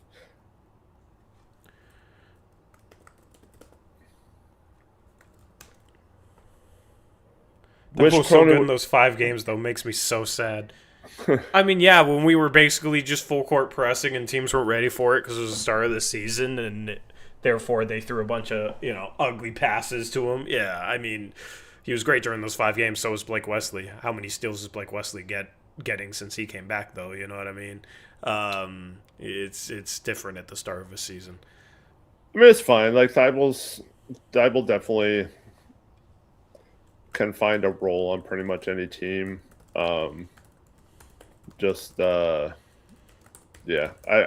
in Portland's situation, they they have to move on from. They can maybe have one or two, and right now that's Drew and Rob. But you can't have guys who are constantly breaking down, and you're constantly having to work. Speaking of constantly breaking down, oh my goodness, man. You said constantly breaking down. You shouldn't have said that. That's why you got collab cammed again, because collab cam is constantly breaking down. I'm gonna run out of ways to turn this into a bit. You know? Yeah, if it happens again, we might want to. Yeah, I mean, Switch to something else. Yeah. But yeah, I think the Blazers have, you know, it's crazy. They keep having all these injuries, but it's also because they have a roster loaded with injury prone guys and guys you can't rely on to play. So it's not surprising that they have injuries. It's not like a team like the 2015 Blazers where West blows an Achilles and he's like Iron Man. He like never misses a game, you know. It's not that. Like most of our injuries are guys that have been injury prone so far in their career. And so then you can't be surprised when they're injured. And the Blazers, I think, like I said, it's okay to have a couple of those guys and just hope they're healthy. And if you do, that's a huge boost to your team. But you can't build half your roster around that guy, around those type of guys. Yeah. Agreed. What program are you using to call? We use Streamlabs to stream, and then there's a what's called a collab cam. It's basically a link that I can give Eric, and he can join it with his webcam and mic, and it patches through to the stream. It's good because it's direct through the stream, but it will randomly like disconnect him. So that's when he goes blank, and I joke about the collab cam. That's what's happening.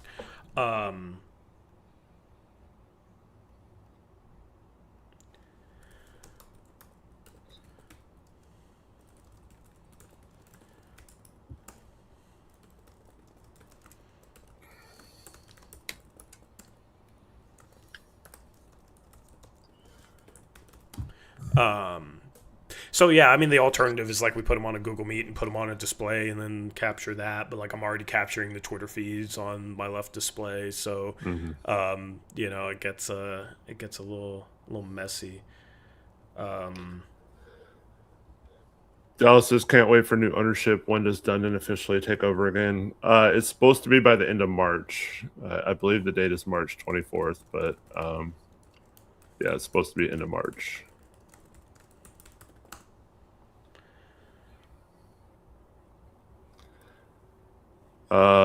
Denny is generally healthy. Blake is generally healthy. Scoot is generally healthy. Denny, I would agree on. He's been pretty rock solid in terms of health. Unfortunately, the back is a tricky thing, so hopefully that can be healed up soon. Scoot, I don't think you can say he's generally healthy. I think he's been hurt each of the 3 years. I'm not saying he's injury prone. I'm just saying you can't include him in the healthy range yet. I think he could go either way still, and him being out, 51 games so far. But I mean, he got hurt last year towards the beginning of the season, missed some time, got hurt his first year too. So yeah, it's not necessarily bad injuries or like injury, like thankfully it's not like the knee or something, or a core injury. But much like Sharp, has missed. He hasn't missed a lot of time this year. He had a little bit of missed games with the calf, but he's had some injury issues. His first few years had a core injury thing. Was it his elbow or something? Shoulder, elbow or something his rookie year. So yeah, I don't think you can call any of those guys healthy like I was talking about with Wesley Matthews or something, and it just unfortunately got hurt.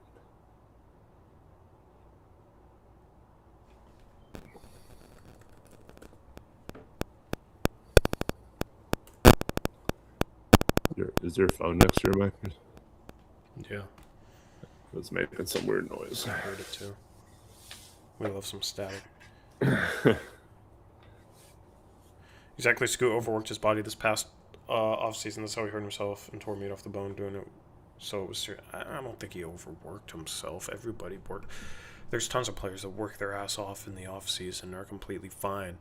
Like Keontae George works his ass off in off seasons. Like I've seen like kind of documentaries on it, like people following him around, videotaping his day to day off season. That dude works really hard. He didn't tear his hamstring. Like it's just kind of a fluke thing that happens. So.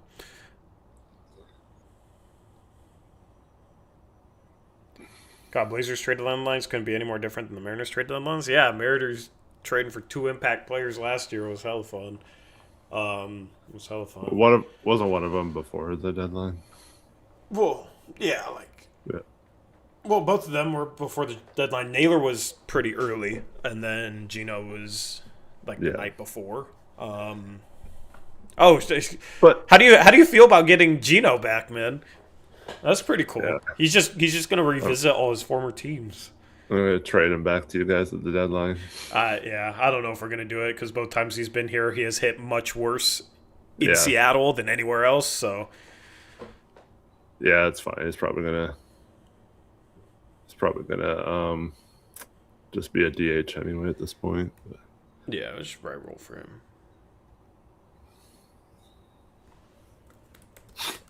Thanks, Trevin.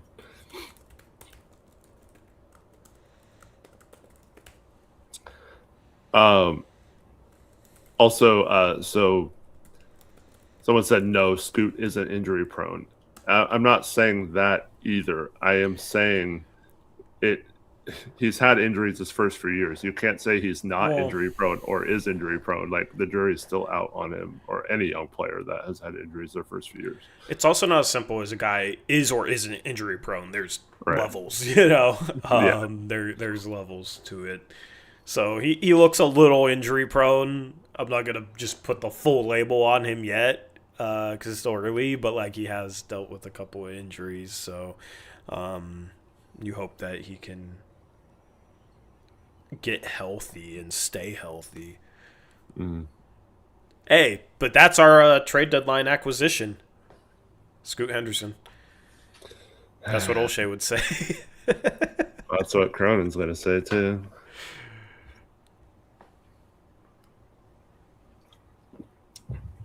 We got Veets and Scoot back. Yep. For a guy that was out the rest of the year. So we basically traded nothing for 2 guys.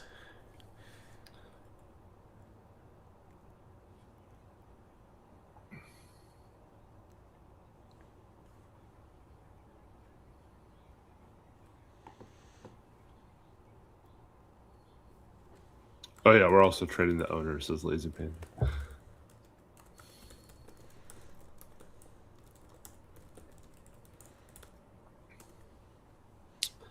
Dallas says hopefully Denny can get right during the All-Star break. Yeah. Just called Jody said Kawhi on the way.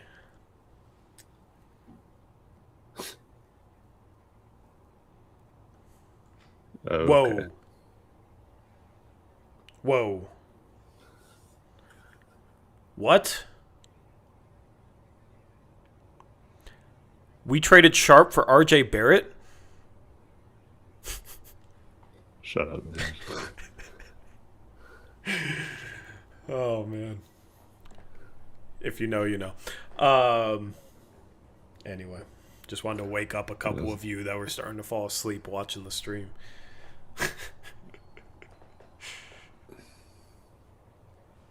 Hey, don't okay me. If you know, you know. If you don't, that's on you. It's on you. Yeah, Queen Bandatory. Perfect. Yeah, I wanted to wake you guys up. Let's ban Tory. So the story is free agency stream. We had like 6 accounts come and chat and basically say that all at the same time. That we traded Sharp for RJ Barrett. Tristan says in your dream story. Yeah, totally, man. I thought fake trade trolling was banned, Tori. Yeah, in the chat, it is banned.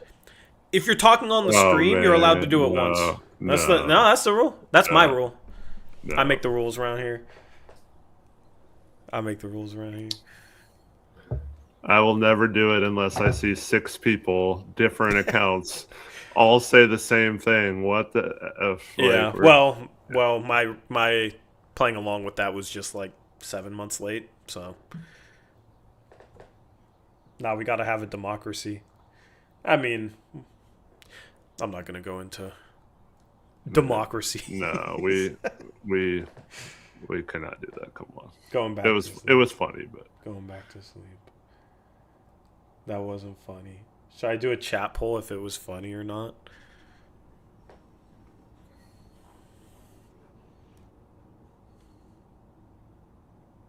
I could have drug it out longer, too. Damn you, I'm watching in the background. you could have referred to it without the whoa. You got to play it up a little bit, man. No, you don't. Have a little bit of That makes you fun. just as bad as have a anyone who little comes bit in of chat fun. and does Have that. a little bit of fun. Have a little bit of fun. But also, that trade doesn't work financially. So. Exactly.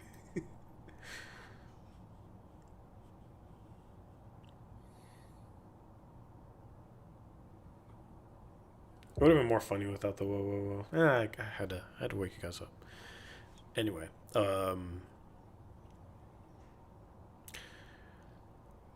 I wish. Let me refresh. See how long it's been since we had something. 38 minutes. Love it.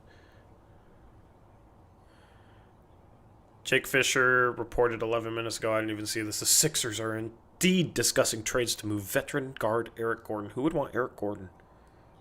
Eric Gordon's still in the league. Yeah.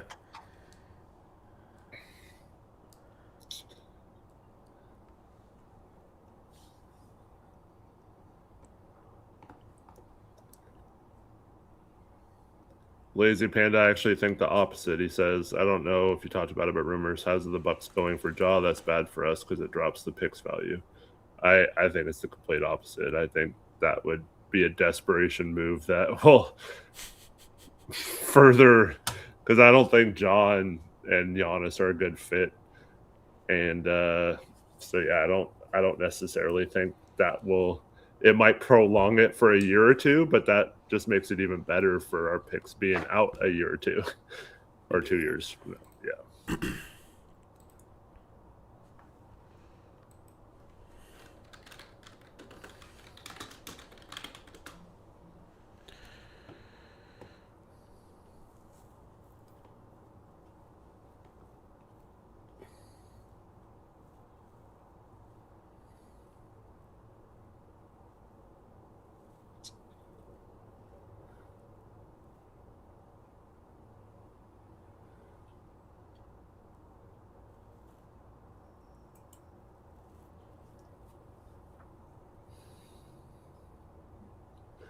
Do you miss Woj? I miss having 2 people that kind of kept each other in check, and I think what Shams has been doing the last week is, man,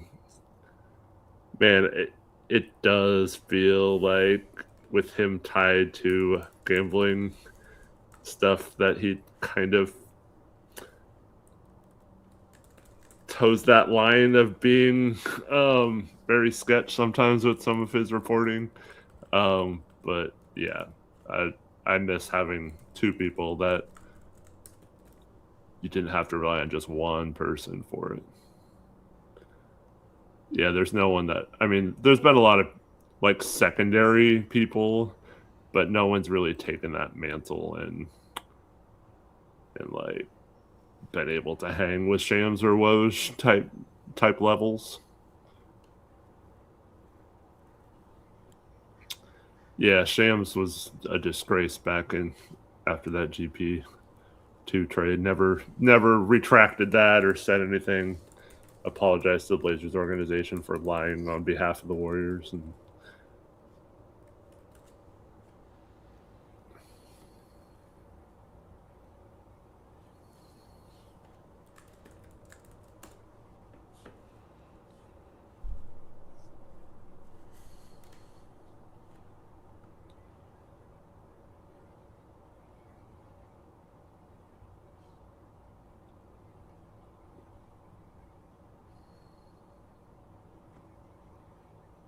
Are you excited to see Shams play in the celebrity game though, Tori? I'm curious. Yeah. I'm curious to see if he has a game, man. I'm kind of surprised he's actually doing it. I know. If only we had Woj, man. Although Woj is older, so I feel like Woj got some game too. Yeah, I'm like really tempted to watch it just to see what Shams looks like for real. Coached by Giannis too. Yes, is my number one. That's funny.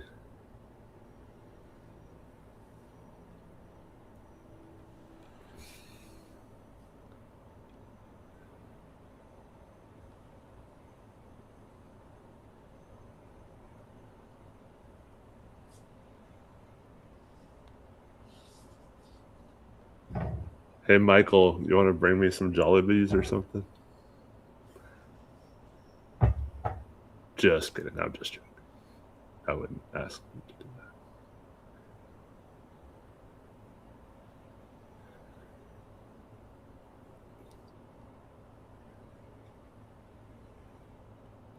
that. Giannis is going to trade Shams.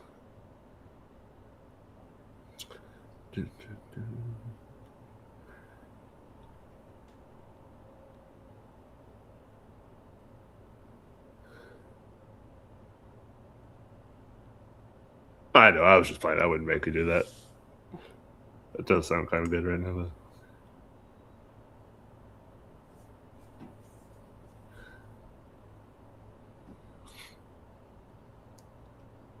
Tori, if you could pick one current Blazer, who do you think could be a good head coach, and who would you pick? RJ Barrett. No.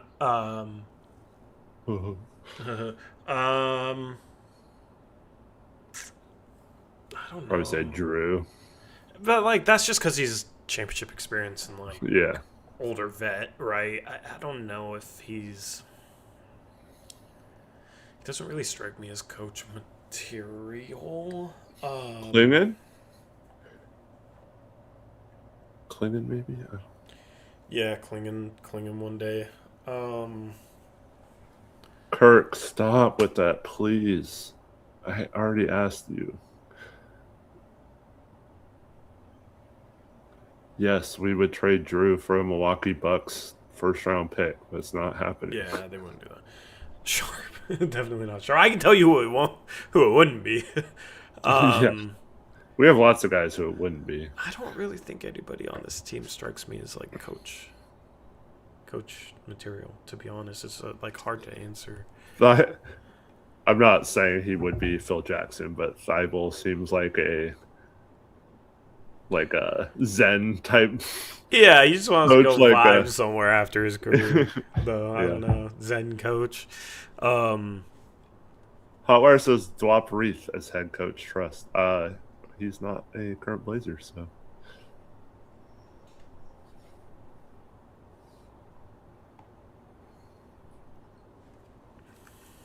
Yeah. Can't be an answer when you're not a current Blazer.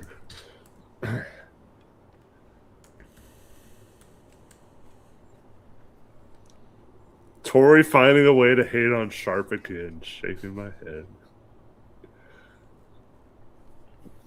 It is an art form at this point. I could say Sharp does not walk on water, and people would find that is there's certain Sharp fans that would say that's hatred. So maybe he can one day walk on water. Never know.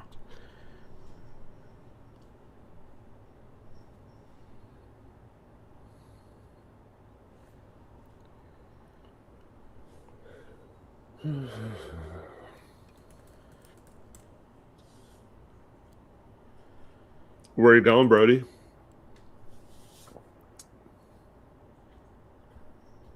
Also, why is that what you're going to do?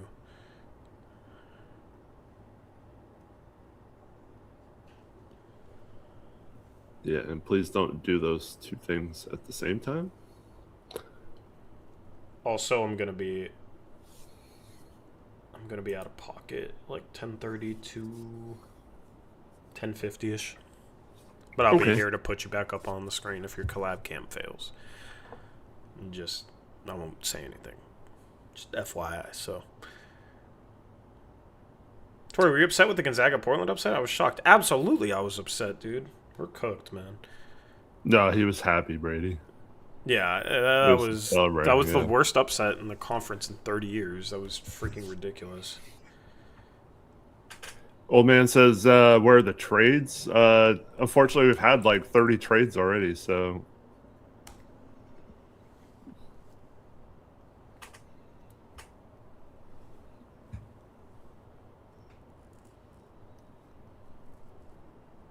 Kind of expected this to be a slower.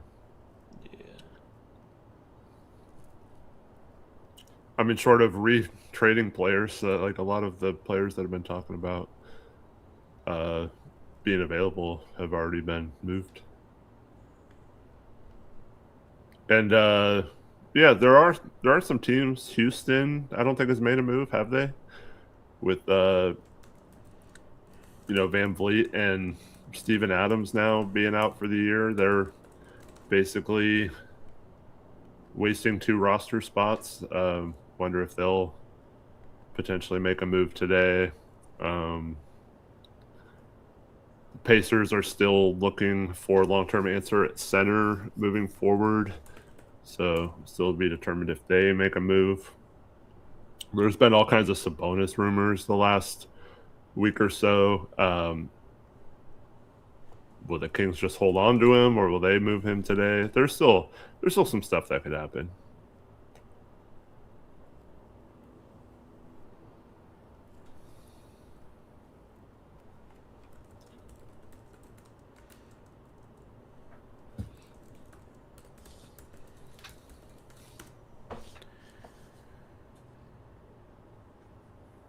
Would you rather have Altman or Tiago as head coach of the Blazers? I don't want Altman as head coach of the Blazers, man. He's a college coach.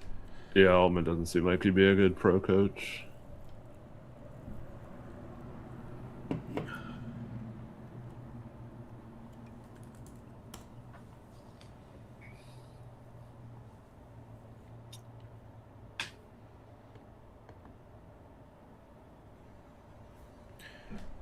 Would you like Mark Few as coach? I would rather have Mark Few than Altman.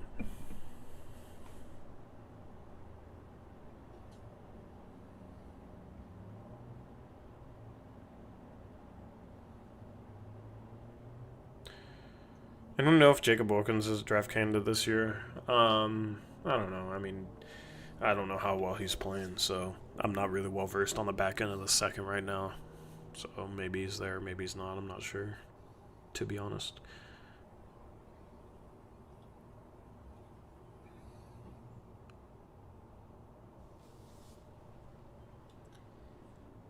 No, Sabonis is not a good fit on the Blazers.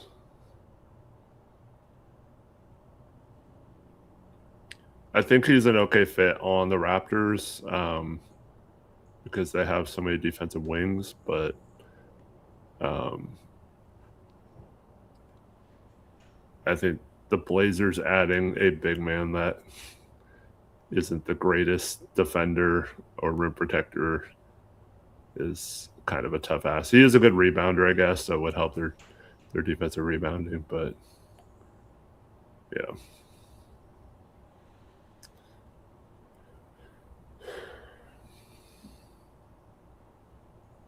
Is Keaton Wagner moving up your boards? I mean, he's probably top 10 for me. Like, yeah. He's top 10 almost all the boards I've been seeing lately, yeah. That's pretty consensus.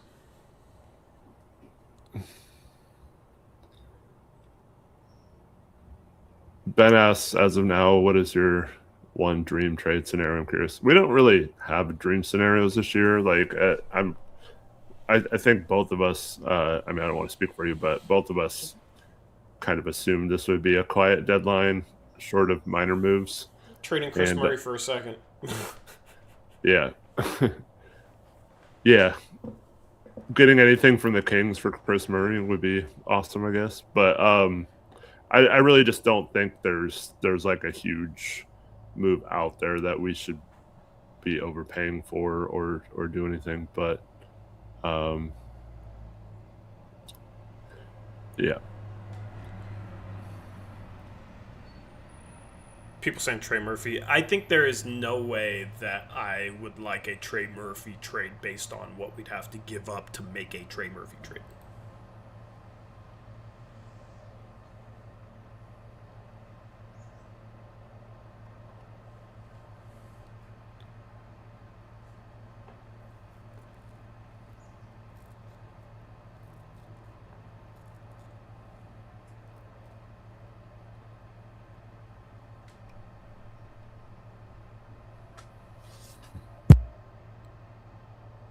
Chris Middleton maybe will be bought out. I would sign him for a small contract if we could.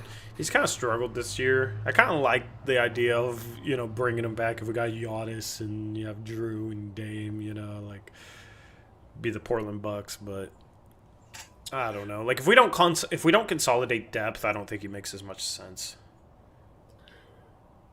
Yeah, well, I mean, the Blazers already are trying to find 2 roster spots. Like it's just, I don't think they're going to be players in a buyout market unless there's some sort of unless you ship 3 players out, or you'd have to ship 4 players out for 1, which I don't see that happening right now. But I mean, just in theory, if you could add Chris Middleton, I don't think that's like the worst bench piece to have in case there's still injuries at the end of the year and you're trying to fight for a play-in spot. But I don't think that's like going to put us over the top in terms of making the playoffs or anything. But you have to look at it in terms of roster availability, because the only roster spots we should theoretically have available are the 2-way spots once we promote Love and Sissoko.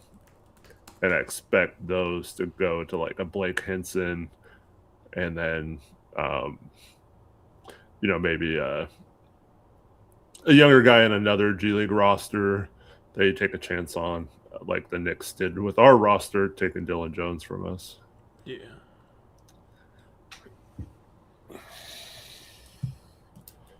Skull Productions says, not saying it's going to happen, but if we make the playoffs, we lose our first round pick, right? Yep. It goes to the Bulls in that scenario.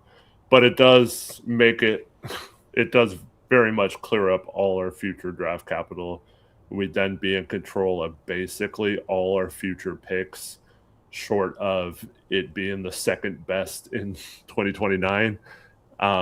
We'd have multiple swaps still with the Bucks and a couple extra firsts along the way as well. So it would suck to lose a first-round pick in this draft, but it does basically give us one of the best war chests of draft picks that the Blazers have had since they've been a franchise.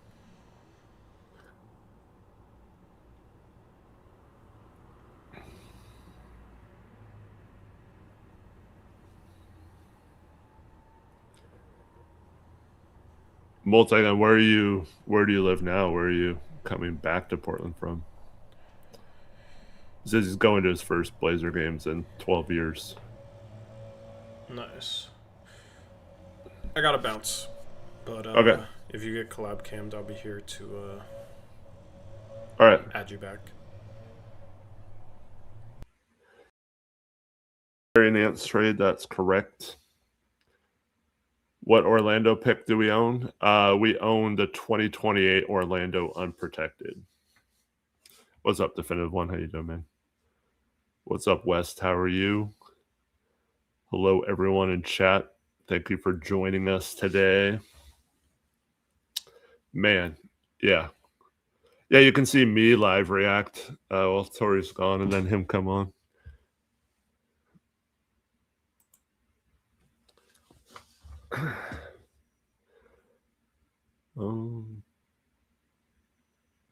But yeah, I mean, so last year at the trade deadline, I really felt like we needed to make a move, whether that was to clear Jeremy's contract or something. We ended up going the complete opposite way, trading Anthony for Drew and picking up more bad salary. But like, I don't see the Blazers making a big splash. Karl Anthony Towns was talked about in chat earlier. That's just chat talking. I've heard nothing tying Cat to the Blazers or to any team outside of the Giannis trade. He might have been involved in that, but yeah. Yes, we've talked about that at length. Claude Murray will not be the one waived. He has guaranteed money next year. If we made no moves today and we were dead set on making Love and Sissoko actual roster spot players, it would be Repair and Thibault, in my opinion, that would get cut just because Thibault is a free agent at the end of the year. His knee doesn't seem to be getting any better. And so, yeah, I think they would move on from him. So probably be Repair and Thibault that move out.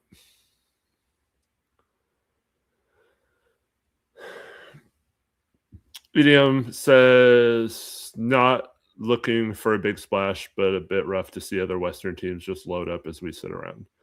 I don't know. Are they loading up? I mean, Golden State at best has like 2 more years. Curry's way up there in age. He's still a good player, but at some point he's gonna fall off the cliff a little bit. I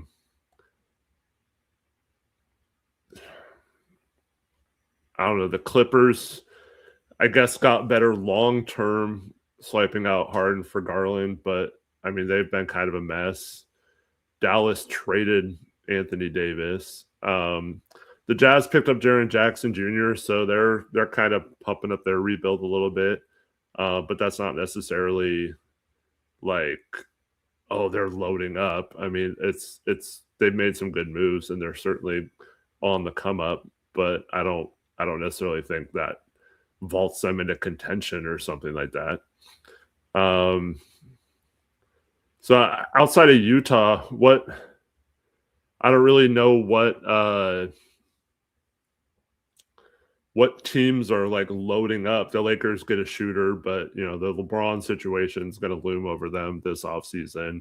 It looks like they're heading towards a breakup there. They do have Luka, but I mean, they had Luka prior to this deadline, so that wasn't something that happened there. I mean, we got a shooter too from Atlanta. OKC was always going to be a problem. They're going to continue to be a problem. The Spurs haven't made a move, but they're also a team that's probably a problem. Houston's a problem, but they haven't made a move. So I don't necessarily agree that the West is making all these moves and we're not. Like, and you guys know me, like, that have watched this channel. Last year, I was fine. I was kind of calm like this most of the day. And then when we did absolutely nothing, I kind of went on a little rant after the deadline was over. Just a little frustrated. But this year is different, man. I think we have players at pretty much every position. And short of long-term backup center and maybe some wing depth, I don't think there's – and obviously we need more shooting, 3-and-D type players. So that would be nice to have. But we're not, like, desperate to make a move. It's not something we have to make a move right now, in my opinion. I don't think they should have to pay to get rid of anyone right now. I think we're better off just keeping players rather than pay to get rid of players. Like a Jeremy Grant contract or a Drew Holiday contract with both of them in tow. I don't think you feel the need to have to move one or both of them. We, as Wes said, we already made a small move that was a good savvy move. So I'm not excusing inactivity. Like, it would still be fun to make a trade, and I think you always want to make moves that improve your roster or add to your second round pick cachet or whatever. But I'm not gonna be as upset as I've been in years past with a non-move today, because I think a lot of our stuff can be fixed, or if it's not fixable, it's more of a term problem that can't be solved today. So um, I think today I'm curious if they don't make a move. I would assume that means they're fairly confident in their ability to re-sign Robert Williams and like him a lot. If they move Robert Williams today, it's clearly an indication that they didn't think they would be able to re-sign him or weren't comfortable with someone of his injury history being the answer at backup center next year. So that's really the only big question, I think. Or there's still two looming questions for the Blazers. How do they create two roster spots short of just waiving two people?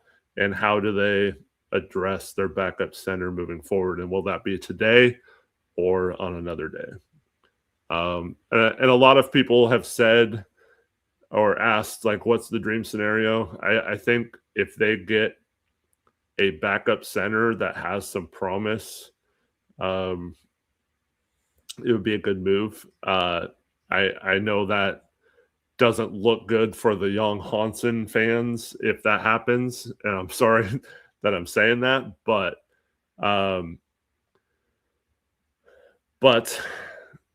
if we were able to get like a Day'Ron Sharp, like an athletic center that is actually available more, as Alex Wolf says in chat, right as I'm saying that, I really think a player like that would be like the best possible outcome today, short of like a huge move that we didn't see coming. But yeah, I don't think that necessarily means that they're down on Jan Hansen or don't think he can eventually be a rotation player, but I do think that it's pretty obvious for the rest of this season and next year. I just don't think Jan Hansen is ready for what we need our backup center to do on a team that should be ready to make the playoffs next year. So, and possibly could still this year. And so I think you need a better center for that position right now. You take the pressure off Jan Hansen needing to help out in any way. If you get anything from him, it's a bonus. If he develops faster, and you have a good backup center, then you have another trade piece that you can move, and you can then move Young when he's ready. But I think that allows you to be patient with him. So I don't think it's like a bad thing, but I do think they need to, if they want to make a serious playoff push, you can't have Jan Hansen as your backup center. And you might not be able to have Rob Williams, although he's been relatively healthy this year. It's just too risky, I think. But maybe they're comfortable since he's been in the system and he's been better this year that they can do something.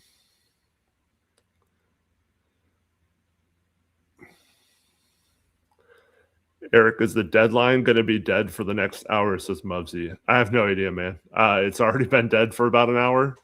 I mean, there's got to be. We have an hour and 20 minutes approximately till the deadline. Timer's in the left corner. There's got to be another trade NBA-wise today, but anyone saying, oh, yeah, nothing's going to happen for an hour or whatever, that's just a complete guess, so I have no idea. Definitive One says, how about Tari Eason? Would Drew for Tari be a good move? In theory, Drew for Tari would be a great move. The contracts don't come close to matching, so yeah. That's not going to happen. I mean, I would love to add Tari Easton to this roster, but it's just I don't think Houston's going to trade him unless it's part of a big trade, and I don't know. Do I think Kyrie could be moved? That's kind of out of left field. I mean, maybe, but I mean, he's still hurt and stuff, so I don't know. Dallas would be trading him with like no value right now, just as a salary dump, basically. So I don't know. I mean, I guess it's possible, but I don't know. Is Cam Whitmore gettable? Isn't he out for the year? I mean, I don't think the Blazers should trade for injury prone players.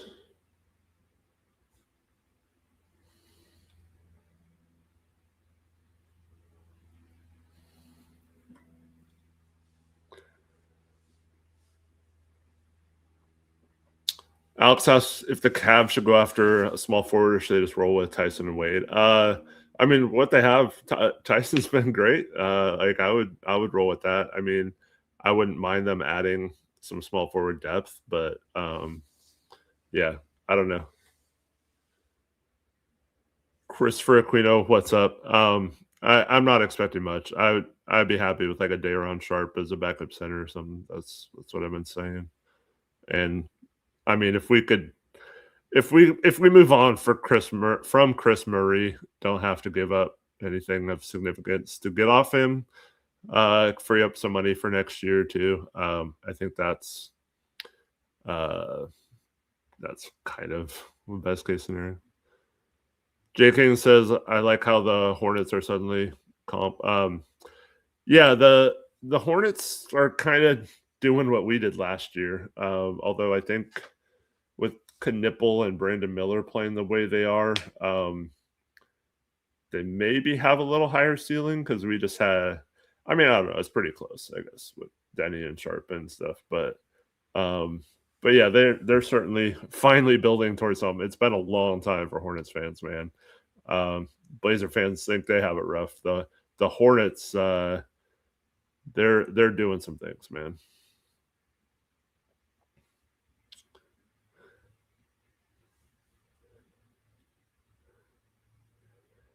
The report is that Memphis or teams are asking Memphis to attach picks to Ja. Yeah, that's not happening. I'd actually be surprised if. I mean, like I understand that the Grizzlies not wanting to just give Ja away either. I wouldn't attach an asset to him, but I'm surprised that there's not one team that's willing to just make that trade without giving up much, like a Miami. Like use Rozier's stupid contract and man, just go for it.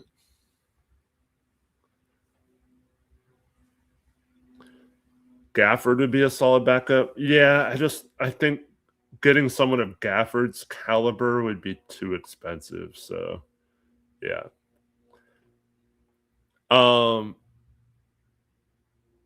Jaws a cancer. Yeah, I'm not saying that Jaws like going to have a resurgence somewhere or is a good player, but if you were a team that needed a piece or something, I don't, or is it could get him for basically nothing.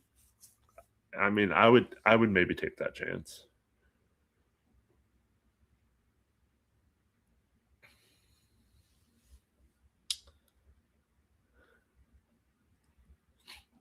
How about MPJ? I mean, maybe, but Michael Porter Jr. just makes too much money, and I don't see the Nets wanting Drew or Jeremy.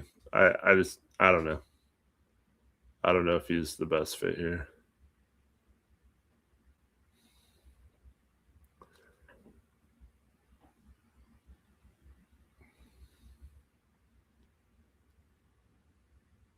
Would you take a flyer on Khalil Ware with the Heat giving up on him sort of fast?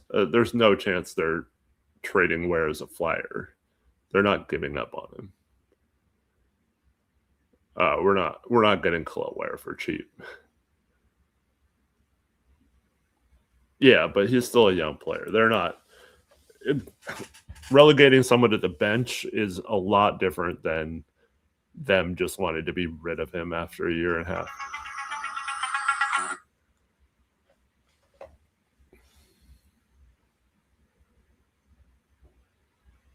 There was rumors that he would be in the Giannis trade, but that's for Giannis. They're not going to trade him unless it's for someone of like Giannis's caliber.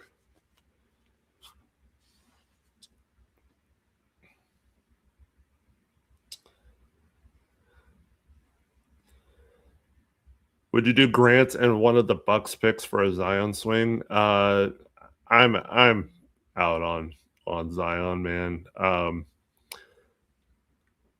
Zion, I mean, it would be fine if the Blazers took a chance on him for cheap, but I don't know, man. I'm out on injury prone players that the Blazers would trade for and have to give up assets for. Like I'm sick of having to deal with players that are always on the injury report. So yeah, I'm maybe the wrong person to ask about a Zion trade because I'm so done with like all these players that are constantly on the injury report. You have to wonder like every game whether they're available or not. It's just yeah.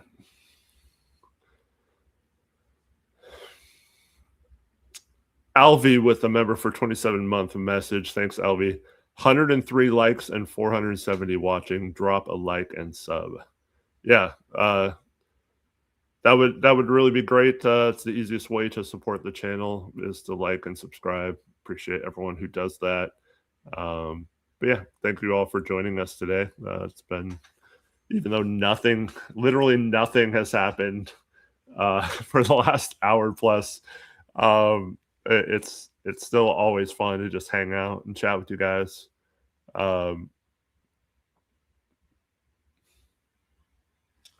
Yeah, I mean, I get it if you think taking a swing on Zion and just hoping for the best. I get if you're like that, but you totally. I don't know. After being a Blazer fan for 46 years, like I can't with more injury prone players or players that are never available, and especially with the way this year has gone.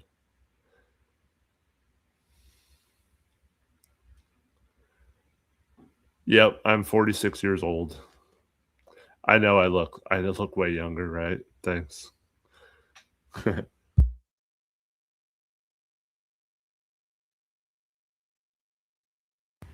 Tristan says he'd rather go for Ja than Zion. Yeah, well,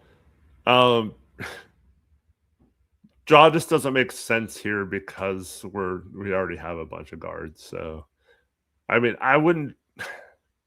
If you got Ja for nothing, like you didn't have to give up any value, you just gave them back a bad contract. I don't think that's like. I wouldn't complain about it. I would understand the move, but it is. I don't know. It is a weird fit here, and I don't think Ja would be the greatest. And he's also been kind of injury prone the last few years, so another one of those guys.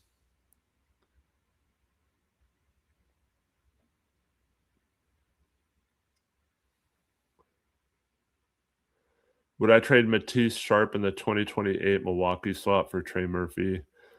I don't know, man.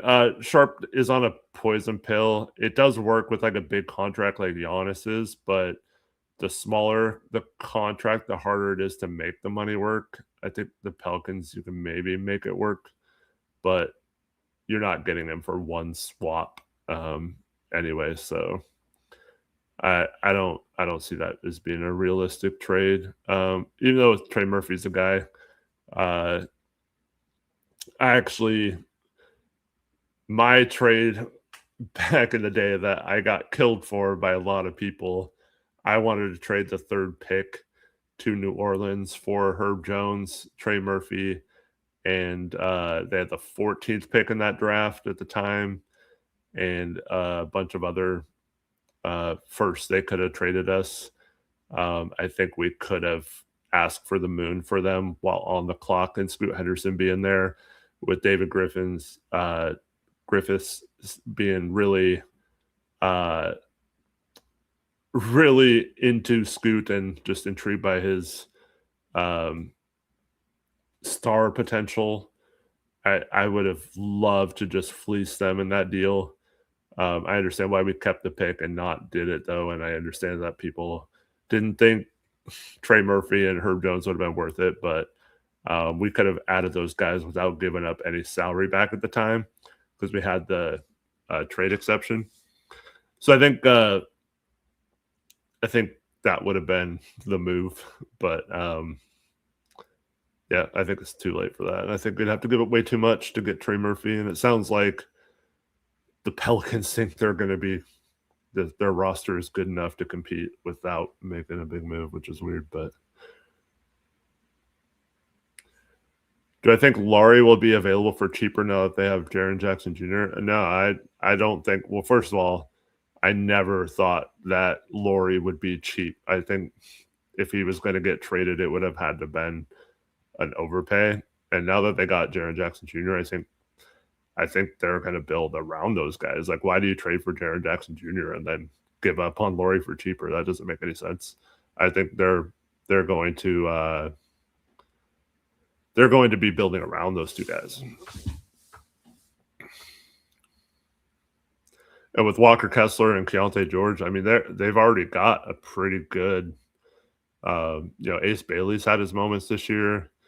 Add another potential high draft pick this year, assuming they don't fall out of, I think it's the top 8. Their pick is protected. So the Jazz are looking up. Yeah. So I don't I don't see them trading Laurie now.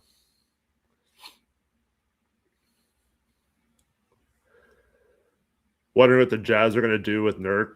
I don't know if they buy him out. Maybe because it's beneficial to them to still be bad for this one more season. But at the same time, with Walker Kessler being out for the year, I don't really know if they have to or are considering buying out Nurk, but maybe. Oh, yeah, Isaiah Collier, too. Someone I really liked in the draft. Just had, 22 or 23 assists last game. So, yeah, they have him off the bench, too.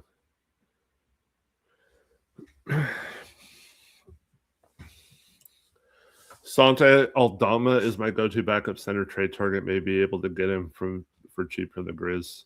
Yeah, I mean, I don't really know what the Grizzlies are doing right now. Obviously, they're going younger and stuff. I don't necessarily blame them for what they're doing, but yeah, I mean, if you can get an Aldama for cheap, I would do it. I don't know what their asking price is on him.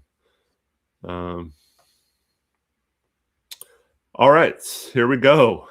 There's finally a trade, and it's Hunter Tyson being traded from the Nuggets along with a second-round pick for the to the Nets from the Nuggets for the lesser favorable of a Clippers-Hawks 2026 second-round pick. Denver creates an open roster spot for the buyout market and gets out of the luxury tax. This is crazy, man. Wow. Nuggets clear roster spot, get out of the tax. That's huge for them. Just a year ago, before the Michael Porter Jr. trade, it looked like they were going to be a constant tax team. So at least we have something, right? So this is kind of the new.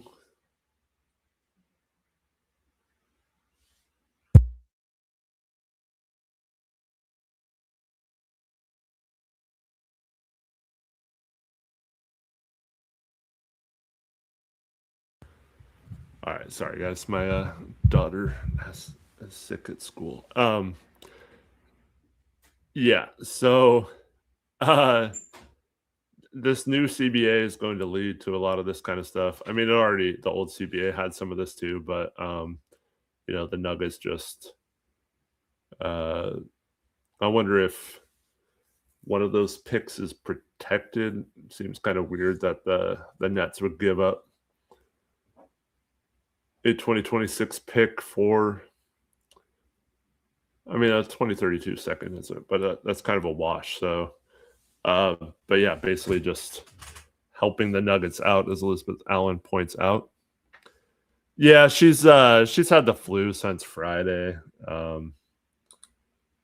Let's see. Sorry, I'm gonna check.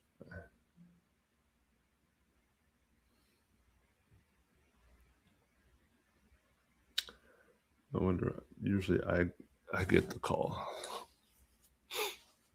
Doesn't the school know it's the trade deadline? Yeah. Well, I have someone who can pick her up, so that's. Yep.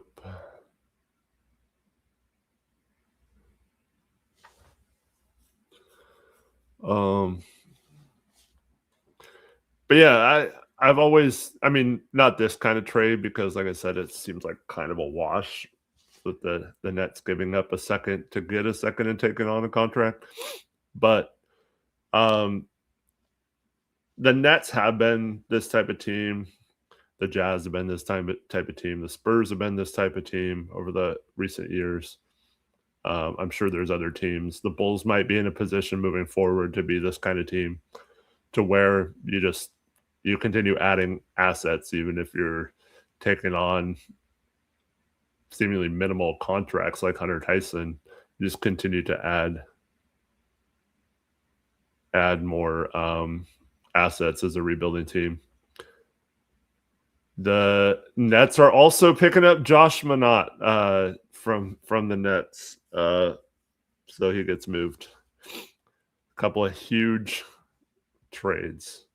That might not be a bad situation for Josh, like getting to go to a team where he'll actually play. He hasn't got a huge opportunity, both on the Timberwolves early in his career and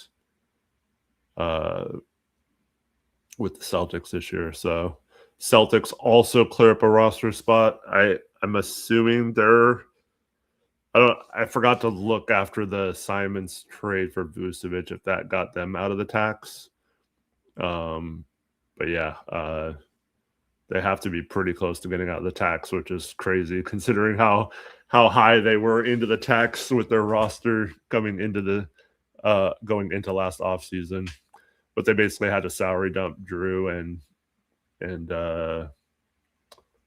Porzingis last year. But once again, it'd be nice to be in a position to get assets for doing that kind of stuff.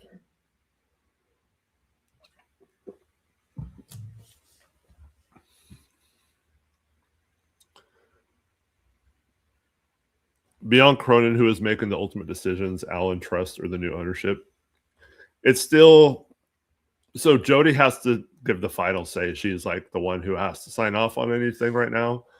But I do think that they also, before it gets to that point, I think they have to clear it with Tom Dundon. Just make sure. So probably involves both of them, but ultimately Jody has the final say, but has no say, if that makes sense. She's just approving it or not approving it, but there's no reason for her right now to not approve anything because she's not going to be the owner in a month and a half. So like things like the luxury tax and all that kind of stuff do not matter to her anymore at all. So that would all go to Tom Dundon.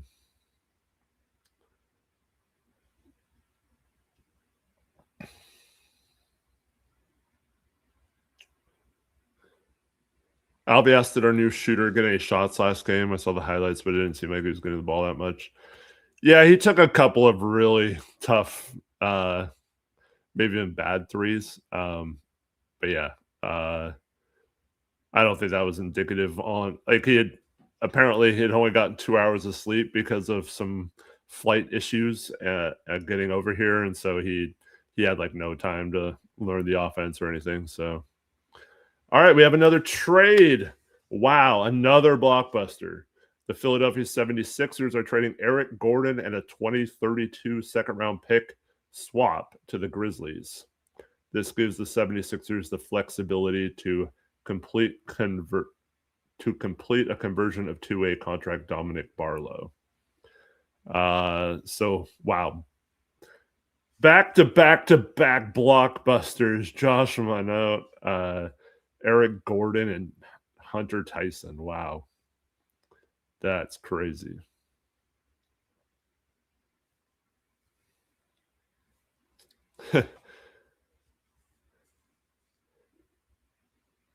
Yeah, I thought they could too, Helcon, but I'm not sure. Maybe it's probably good news for Jabari Walker as well. Looks like he might get an opportunity to join the roster also. But yeah.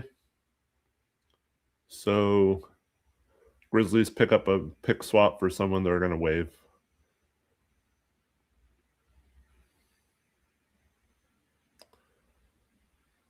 Lazy Panda says, I can't believe we didn't get Luke Kennard and went for Veet instead. Why can you not believe that? Veet's on a way better contract. He's just as good of a shooter for his career. And we would have had to given up way more salary than just swap in a Luke Kennard trade. Plus, Veets, we still have options for the next 2 years on him at basically a minimum contract. That's silly, man.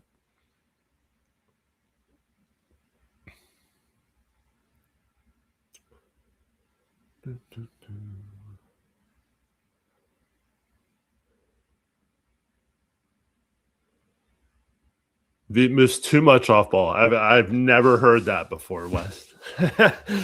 That's a new one to me. I think we need someone who moves too much off ball. I get what you're saying, though.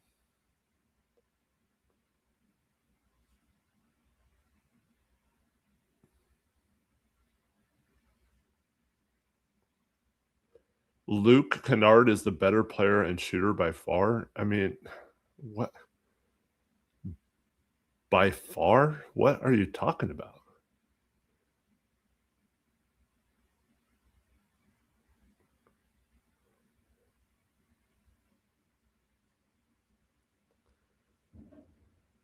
I mean, they're both 40+% career shooters. Both can do a little bit off the dribble. Both are terrible defenders. To me, they're pretty similar players at worst, and then when you factor in their contracts, it's not even close. So I don't understand by far. I think you're kind of over exaggerating there. Okay.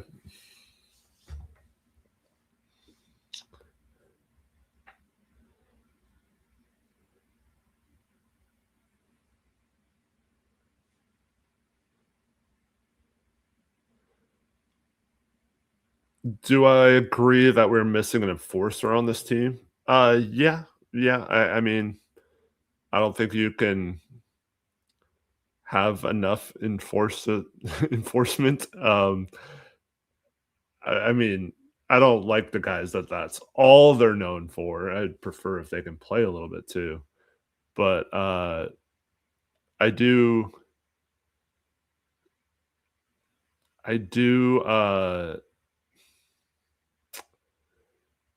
yeah, I mean, Klingon's shown a little bit of that lately. Or not lately. Last game it was fine, but he was showing that earlier in the season. Then he's struggling a little bit in January. But hopefully he can be that guy. But I do like some players with a little bit of edge. I think that would be it helps get the team a little focused and dialed in and just a little bit more intense. But yeah.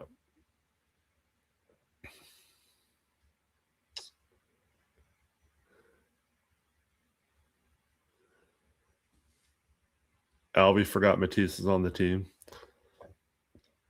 Serge asked what's going on with Matisse. Well, so Matisse had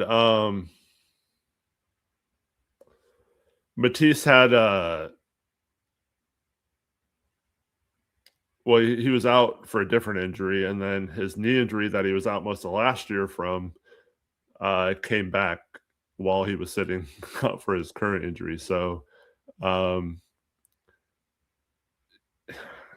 it's kind of alarming that he sat out almost all of last year with a knee injury and then come back this year, get hurt in a different way, and then while not doing anything from that injury, have your knee flare up and then be out for way longer than he should have been out. So that doesn't bode well for his knee moving forward. That after 2 years of basically sitting out, he is not able to play still. So yeah.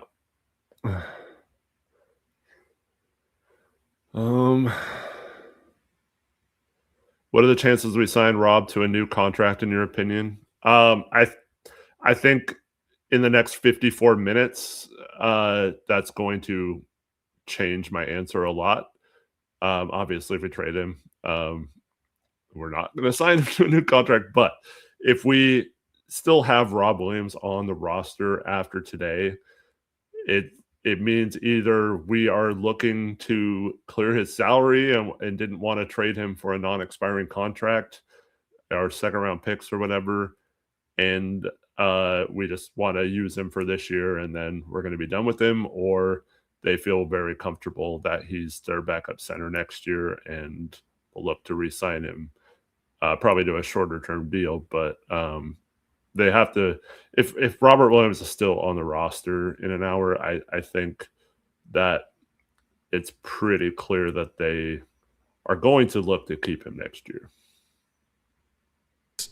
I missed some bangers, I heard. You missed the trades. Hunter Tyson, Josh Minot, and Eric Gordon. Absolute bangers. The Denver Nuggets are going to convert Spencer Jones to it. Makes sense. The contract makes total sense. That's why the other reason they dealt Hunter Tyson. So yep. Got you. And since I'm back, I just want to give a quick shout out to Sleeper. Make sure to use promo code Uprise, UPRISE, on Sleeper. You'll get a free $20 entry and a 100% deposit match up to $100. You can get in the action with the Super Bowl coming up. You can put together parlays, take advantage of that free $20 entry. Literally no downside, and you might win some money. It'd be kind of silly not to take advantage of a free $20 entry. So make sure you go do that. Make sure you use the promo code Uprise. It's an easy way to help out the channel. You literally can use the code, help out the channel, get a free $20 parlay, maybe win some money. It's all up. So shout out to Sleeper for sponsoring the stream. Poke Bear, that is correct. Alvaro, $5 donation, says, shout out to Eric and Tori for staying consistent since day one. It hasn't been easy, but better days are ahead for the team. Sorry I was MIA. Girlfriend/school took my time. Hey, man, happy that you're happy that you got a girlfriend, number one, Alvaro, and happy that you hopefully school's going well. Appreciate the dono.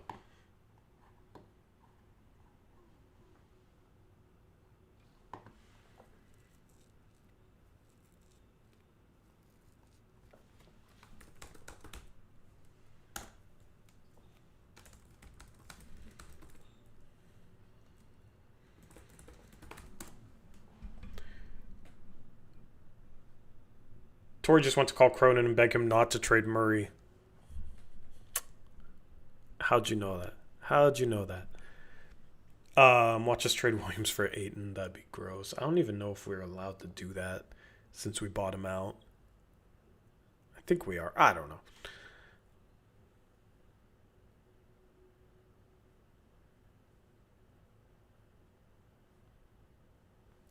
But yeah, not much to say about these trades. We get the duds at the end.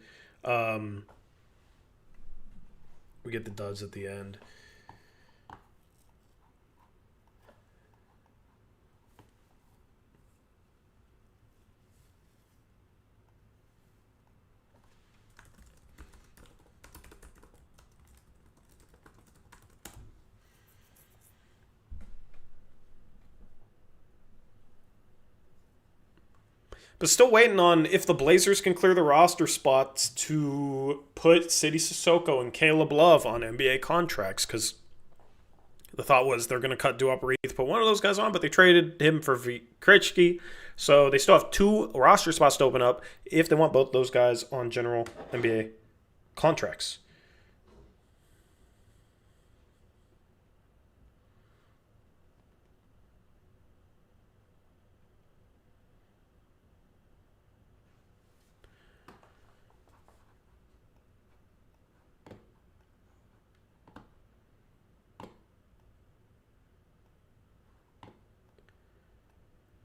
I think Ryan Repair is an obvious cut candidate, but I don't know who the next guy would be, to be honest. Because they're not going to cut Chris Murray. They owe him money next year. What are we doing with Cook? He's on a two-way. So, nothing. Like, he's going to stay on a two-way.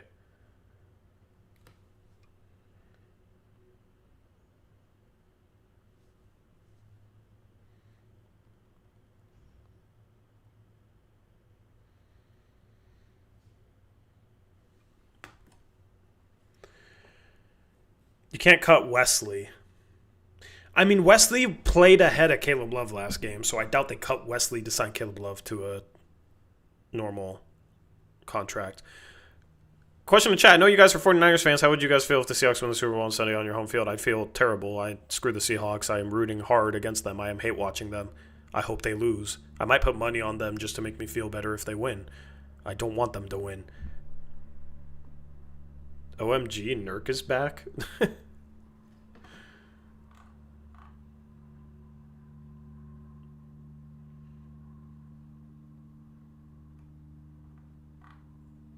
Nice troll. Great troll.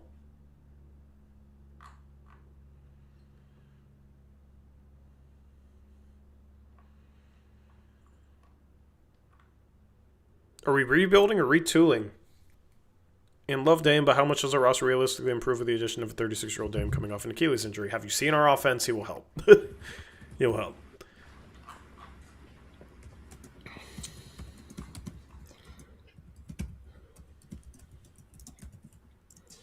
Zubac to the Pacers. We got a bomb. They give up. My daughter just got back from school. Gotcha. She was sick. I had to come home from school and bring some. All right, we finally got a trade that is worth discussing. So the Pacers get their center. They get Zubac. What are the Clippers doing? What are they trading Zubac for? They don't have a center to replace him. They have to be getting back a big. Clippers blowing it up. They don't have their pick. OKC has their pick. I don't Red Brook Lopez. They don't have another big. Except when they play Portland. Isaiah Jackson and Ben Shepherd and picks. Is that even enough salary? I don't think that's enough salary. Ben Mathurin. Okay. So that would be why they're doing it. They just trying to get Garland and Mathurin. They're trying to find some guys who still have potential for younger. So Mathurin, I don't know. You can't have Brook Lopez as your starting center, but this trade deadline feels like, okay, we don't have our picks, so we're still trying to remain competitive-ish, but also get younger. Yeah. Isaiah Jackson isn't bad. Yeah. Mathurin has been bad this year. Yeah, but like if he gets more responsibility with the Clippers, then who knows? But like Mathurin has Mathurin really been that bad this year? It's averaging 18 points, 5.5 boards, 2.3 assists. In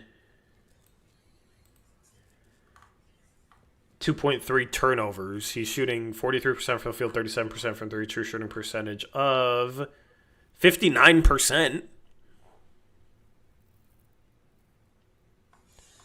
Mathurin's stat line and Sharp's stat line should be a Trevin tweet of which player is better, player A or player B. I'd probably vote Sharp's stat line, to be honest, but I'd be curious to see what the results would be.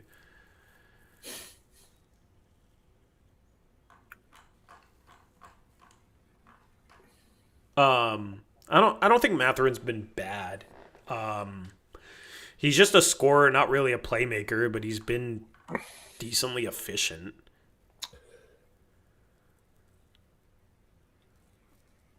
Garland and Mathurin's kind of an intriguing backcourt for the future. I Yeah, mean, that roster was going nowhere. I mean, yeah. the Zubac trade is a little weird. He's still relatively. How old is Zubac? I feel like he's still in his prime or whatever. But Yeah, he's like 30-ish, I think. I don't know. I don't know.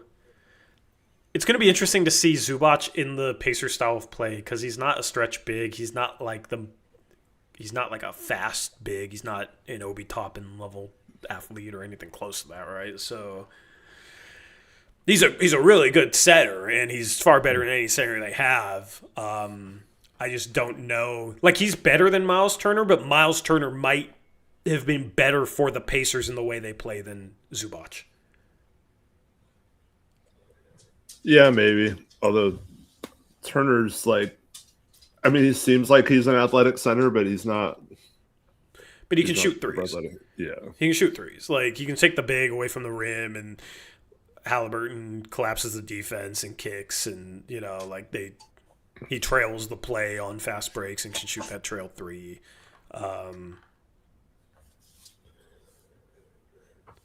we'll So see we don't what know they. if it's for Matherin, but I assume so. There's been so many Matherin trade rumors. Yeah,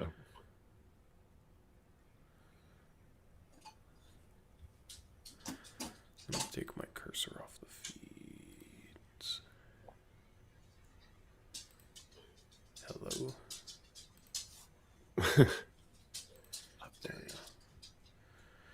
There we go. Yeah, so we'll see what it is. the three people I'll have. Can we trade for Same. Kawhi? What young player would they want for Kawhi? Sharp for Kawhi. Sharp, Matherin, Garland.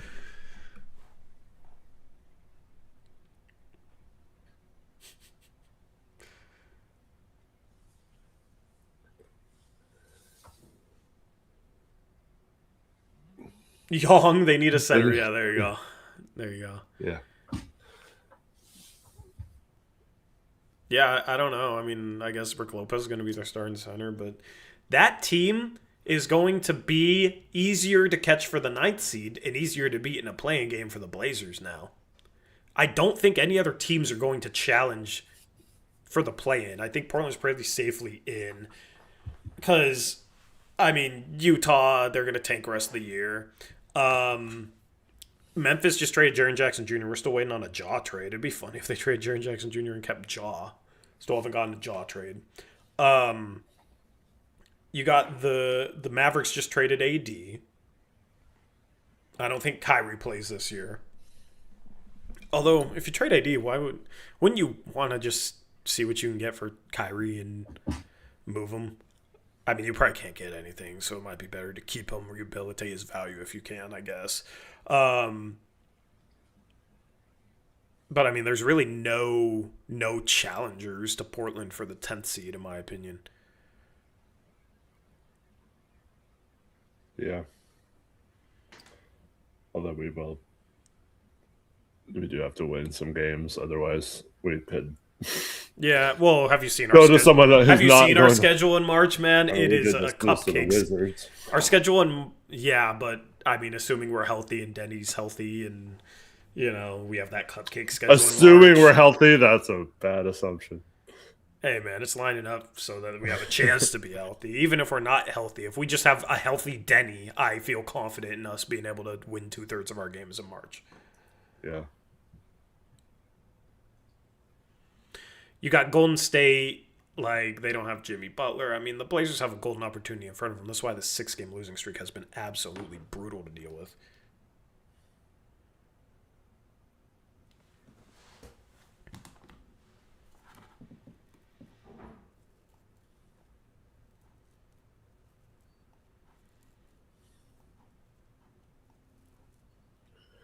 All right, coming up on 40 minutes till the deadline. Yeah, Ben Matherin to the Clippers.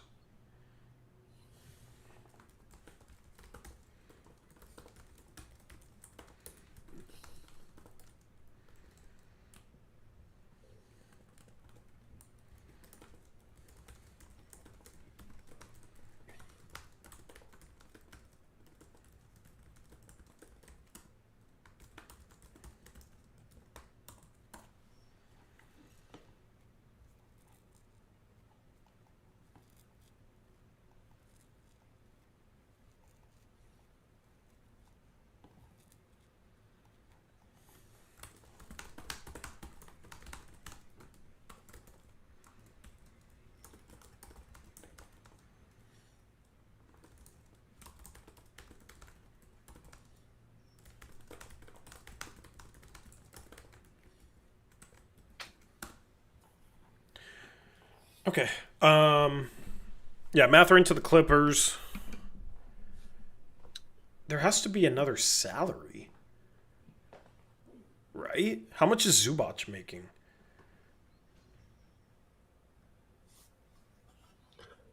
Look it up. I'm surprised I haven't had any update on what the compensation is. 18 mil. So yeah, Isaiah Jackson plus Mathurin gets it done.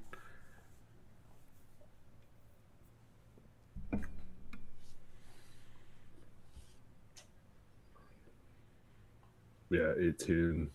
Maybe we are a third team. Almost 18.9. Man, I just hope we have one small move, even if it's trading Ryan Repair and cash. Yeah. I don't care. Just give me something on a trade deadline day. Because last year we had nothing for us on trade deadline day, right? We didn't do a single thing at the deadline last year, did we? Did not. We didn't. The year before we got Delano Banton. So last year I made that because everyone was saying we're going to trade Simons and Grant last year, and then,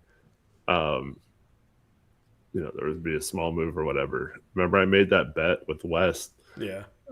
Early in the season, a beer bet for if the Blazers made a single trade the entire season, and I lost the freaking bet.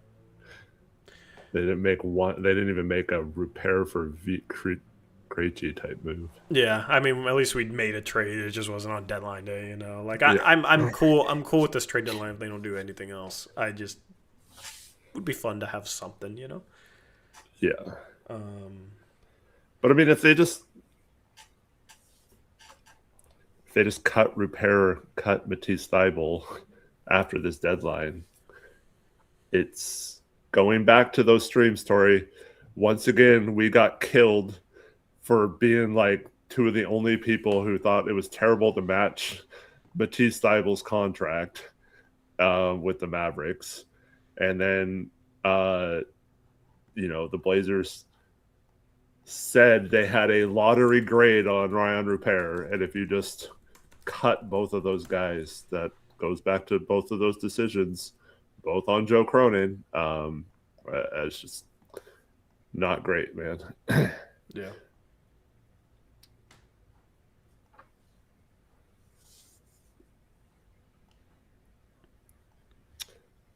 Was talking with the Lakers a false report? That was someone in chat that said they were listening to a Lakers person talking. So I have no idea. I'm not believing any Blazers-Lakers trade rumors. 2 first-round picks going to the Clippers, so they get some draft capital with Mathurin. Okay. I that's good value for Zubac. I mean, we'll see what the protections are, but you get Mathurin in 2 first-round picks. I understand it. I understand it. I think they're looking at it like, okay, we're the 9th or the 10th seed. We're probably not going to make any noise, but we're probably not going to fall out of the 9-10 play-in game. So I bet you they don't want their pick being top 4 to OKC, right? That just makes that trade look even worse. And obviously nobody wants OKC to have a top 4 pick, but I think they're still going to be just good enough to keep a 9-10 playing spot, but also they're getting younger and adding draft capital and kind of starting a retooling effort without they had nothing in the cupboard. So 2020. Whoa. 2026 first round pick from the Pacers protected 1-4 and 10-30. What? Whoa. Plus a 2029 Pacers unprotected. Wow, Okay. Clippers. Whoa. So that's the weirdest. I wonder what it turns into if it. Why does it need to be 10-30 protected? Wow, they got great value for Zubac. I wonder. Yeah. I was thinking it wouldn't be a pick in this year's draft. So they have. Wow. They have a greater. The Pacers are so bad, I don't think their pick can fall to 10. The Clippers will have a greater than 50% chance at having a pick in the top 8 in this year's draft, like between 5 and 8, or like around a 50% chance, depending on where the Pacers finish.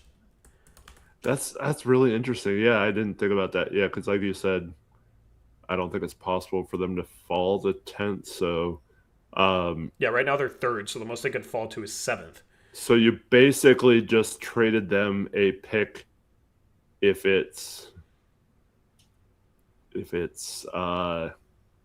they move up to the top 4, you keep it. If they don't, Indiana has to have their number called on draft lottery night.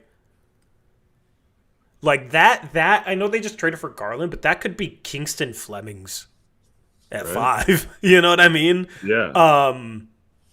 Caleb Wilson, or long-term Kawhi Leonard replacement. Yeah, you get Caleb Wilson. They're still competitive enough where that pick. Yeah. They're still competitive enough where that OKC pick shouldn't rise too much. Yeah.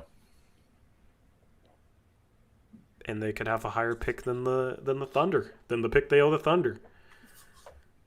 It'd be funny if if it doesn't convey, it turns into a 2031 unprotected. Holy crap. What is that protection?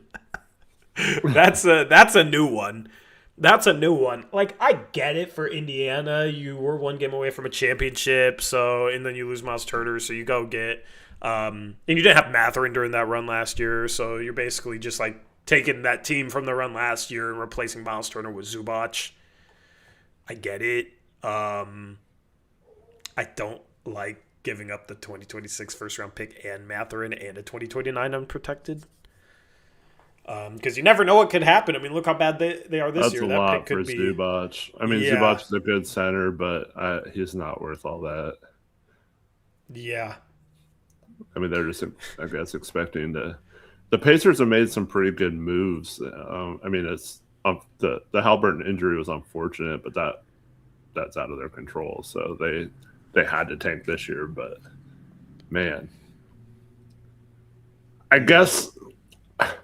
So worst case scenario for them,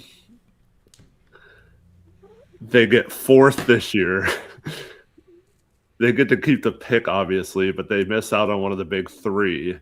And then they owe an unprotected 2031. But if they get top 3, I guess you could justify it as. Yeah, you get Zubac and you had a top 3 pick. I think that's the gamble. Yeah. Wow. Yeah, I don't know how I'd feel about this as a Pacers fan. Yeah.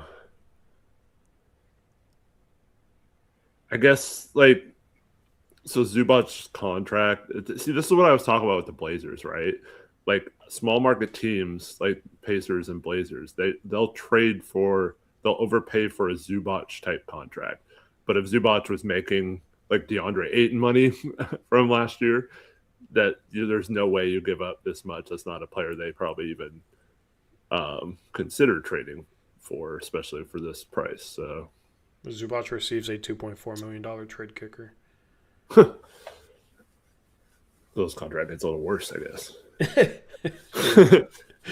Your point went out the window with that tweet. I mean, it's still $20 million contract versus a max contract. Your point still stands. Your point still stands.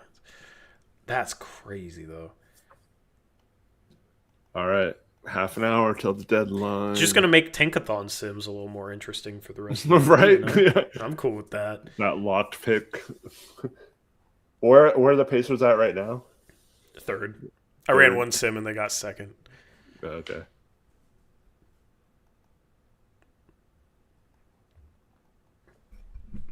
Man, yeah.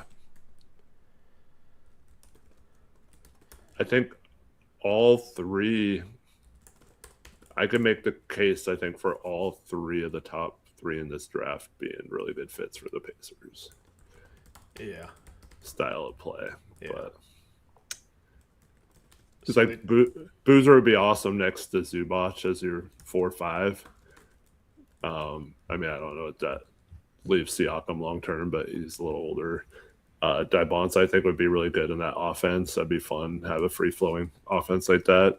another ball handler type, and then if you added the shooting of Peterson next to Halliburton, that would be good too.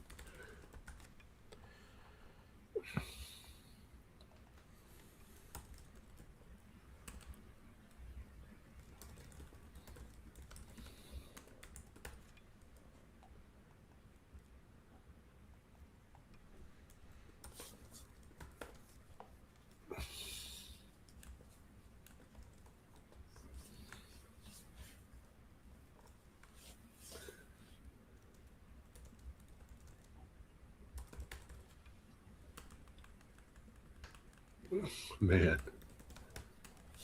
2 unprotected picks, basically. That's crazy. That is crazy. No, Isaiah Jackson was in the trade too, Jack.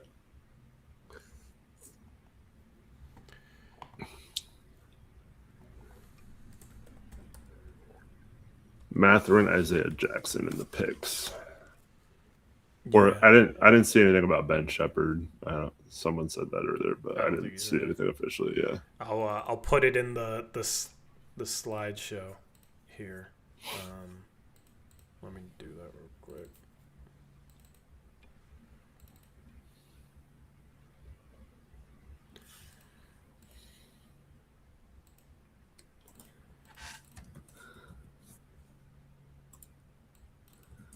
So this is what you're looking at. From what's been reported. Zubac and Kobe Brown to the Indiana Pacers. The Clippers get Benedict Mathurin and Isaiah Jackson. A 2026 Indiana first protected 1-4 and 10-30, so it conveys to the Clippers if it's 5-9. A unprotected 2029 Indiana first and a future second. If the 2026 Indiana first is not 5-9, then the Pacers keep it and then would owe an unprotected 2031 first round pick to the Clippers.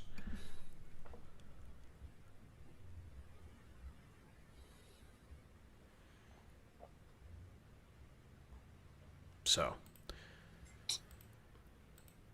that is the trade. Christopher's asking if we could go after Reed Shepherd. First of all, why would Houston trade him, and why would we give up assets to add another smallerish guard? I don't understand that at all. Yeah, it doesn't really make sense. Sorry. Now we've got 25 minutes remaining. Can we make it to the deadline without a Blazer trade? Cronin will try his best.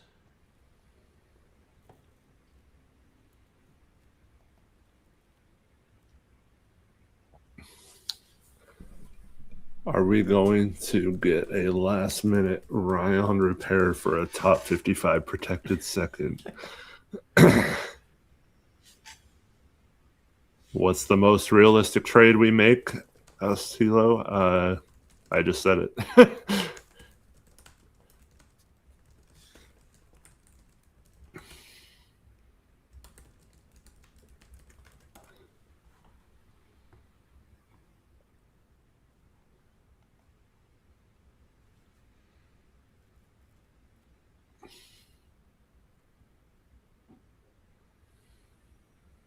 Can we get Kevin Knox? Can we get Kevin Knox? I hope we can get Kevin Knox.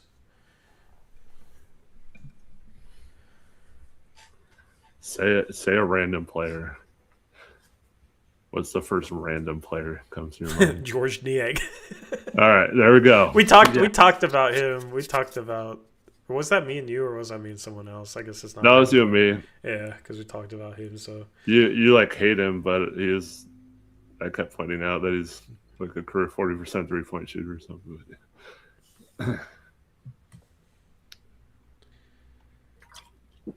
I don't know. Every time I watch him, he never makes. He's a free agent, right? Yeah. So we can't even trade for him right now. True Eubanks. Oh my god.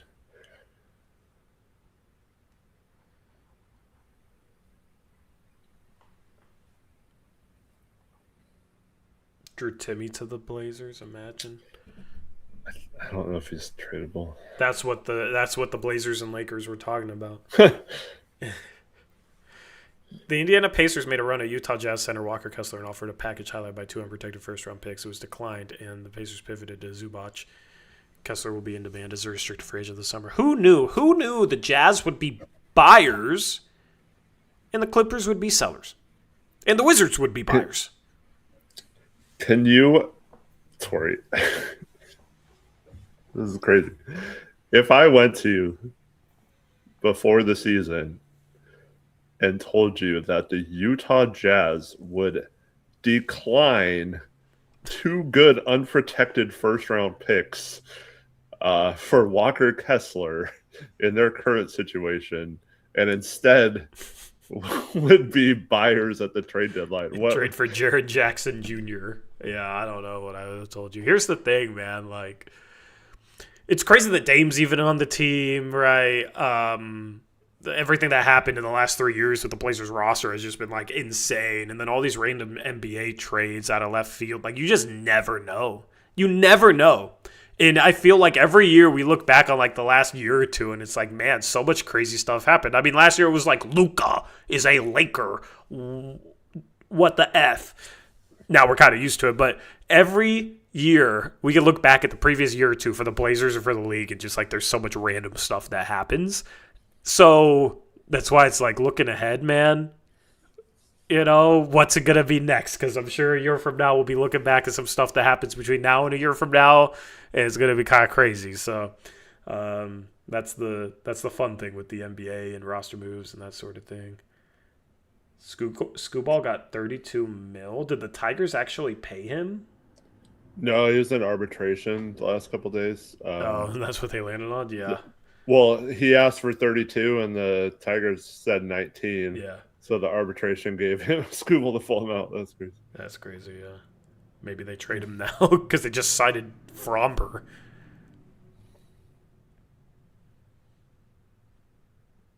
$2024 was a boring trade deadline. Yeah, but like the Dame trade stuff was wild.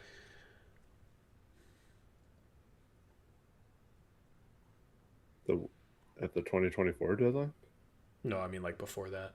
Like we had a little lull there, but during that year, it was like right before the start of the season, we got the Dame trade. So the Charlotte Hornets are trading Tyus Jones, who they just acquired yesterday, to the Dallas Mavericks for Malachi Branham. Tyus Jones got cap dumped with 2 seconds to Charlotte, and then they're able to trade him for Malachi Branham. How much is Branham making? Isn't he making a lot less? Hornets open up a $7 million trade exception. So the Hornets. Well, I forget how they even absorbed Tyus Jones, but yeah, they made so many little trades yesterday. Like, couldn't the Magic have traded Tyus Jones for Malachi Branham and then dumped Branham with 1 second? You know, like yeah. Kind of strange, the order of events there, but man, Charlotte's been doing some good stuff lately. Yeah, I was like, Tyus Jones doesn't make sense with all their other moves yesterday. I'm starting to trust their front office. I'm assuming they're gonna pick up Lonzo Ball after he's bought out. But. Yeah, we'll see where Mike Conley goes when he's bought out. But yeah, like turning Colin Sexton to Kobe White at the cost of 3 seconds is a win. You know, like you're not ready to trade first to go for it, but you're trading seconds to upgrade. Like that's kind of the perfect type of thing because Kobe White's a bit better than Colin Sexton, in my opinion. So Jake Fisher says Tyus Jones, sources say, was who Dallas actually targeted above D'Angelo Russell this summer before Jones found a richer deal with Orlando than the Mavericks could afford. Man, Tyus Jones has not done anything. He's looked awful this year. If he went to Ousmane Dieng to Milwaukee, Nick Richards to Chicago. Hey, they got a center. Yeah. Giannis, please stay. We'll trade for Ousmane Dieng. No, Jang's going to blow up and take Giannis' spot. We'll trade for Ousmane Dieng and Nigel Hayes Davis.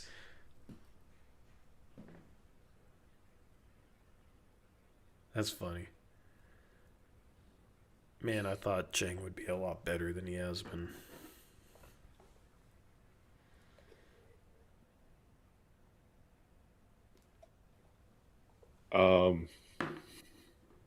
Hotwire says Usman Jang to the Bucks.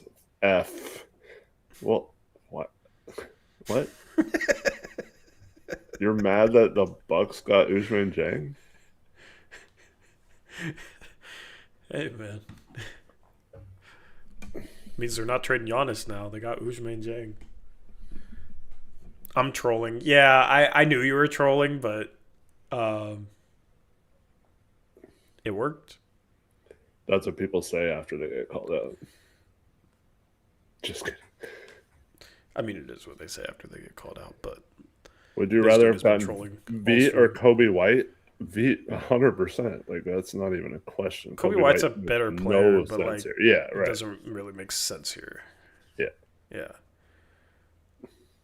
Might be controversial, but I would rather trade Scoot than Sharp. I mean, is the values equal? Sure, but the value's not equal given what you could probably get for them. I think I would rather trade Sharp. I also think like Scoot could end up being the better player once it's all said and done if he can get healthy and develop.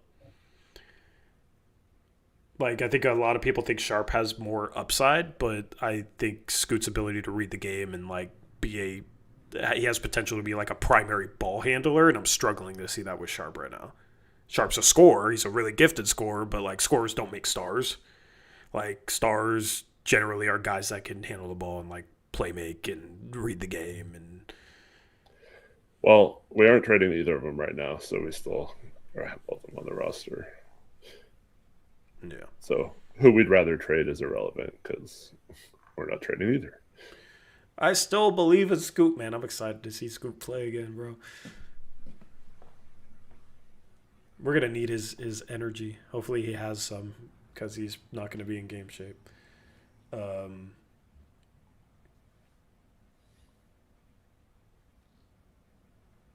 think we're done. Yeah, I mean, we'll see. We want to clear up roster spots, so I wouldn't be surprised if we dumped somebody, but what do you think Cronin's going to say? Cronin stuff. I don't know. There's not really much for Cronin to say. We got a shooter we really like. Yeah, he's going to say we needed shooting. He'll finally admit we needed shooting, you know. I mean, Thiago already did. Yeah. He's thirsty for it. Yeah, I mean, we've all been thirsty for it. He fell for the thirst trap. Yeah. Without Scoot has been playing, hope Scoot takes that starting point guard spot. Yeah, I don't know. If this is how Drew's going to play the rest of the year, I mean, at the end of the year, could we be having a conversation that it's an actual debate about who should start? The thing is, next to Dame, Drew makes more sense. Yeah. Let's watch Scoot play first. Like, we don't. He's gonna average 25 and 10. It could be obvious that Scoot's the guy moving forward. It could be still a question mark. He might average 30 and 15. Yeah. Don't set unrealistic expectations or something. I don't know if those are realistic enough. He might average 35 and 20. Is Dame actually coming back to start? Yes. Yeah. Christopher Aquino with a members for 7-month message says, we don't have any assets. That's not how you're supposed to say it. We don't have no assets. No, that's also not how you're supposed to say it. It's, we don't got no assets. Yeah. Thank you for being a channel member, though. We don't got no assets.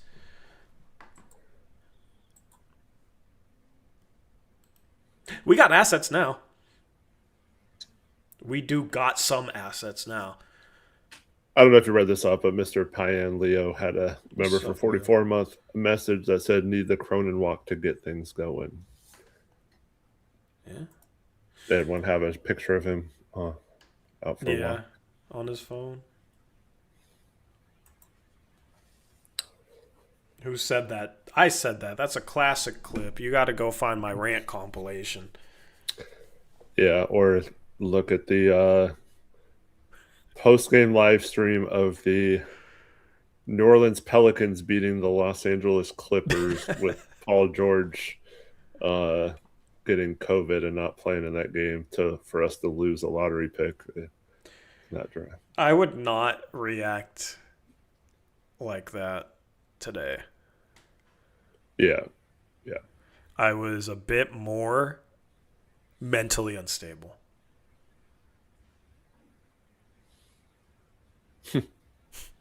Well, also, like, we're in a much different position now.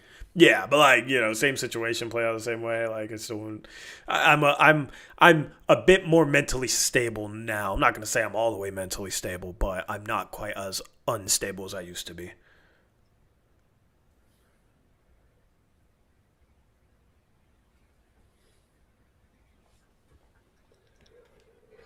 We don't know if he'll do a media press conference or whatever for Joe Cronin. I mean, he hasn't done one for Beat yet. I was assuming they were waiting until after the deadline. Yeah, but yeah, I wouldn't be surprised if they announce. Or sometimes he just does like an interview with Brooke or something. Yeah, it's not what they did with Denny. Well, Denny was off season 1. I don't remember what they did with that, but like it was the Denny and Drew ones. Or remember Drew's one took forever to do, but there's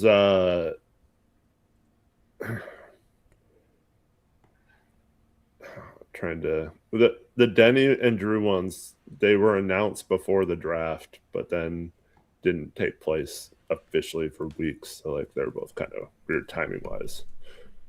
They couldn't talk about them for a while.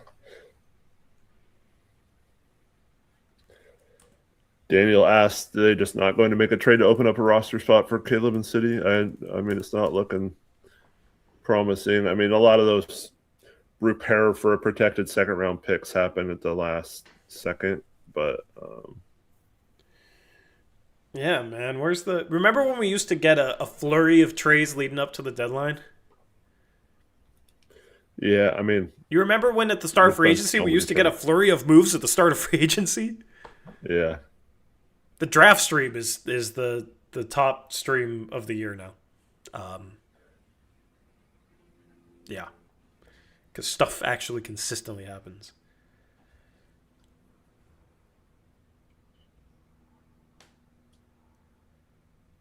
The timer is ticking down.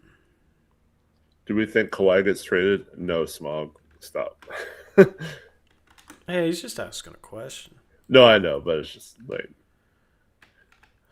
Stop asking questions, Smog. No, it's just going to lead to more... It's been discussed for like hours. I mean, I do think... Not in 10 minutes. I do think. Sometimes. You do? Sometimes.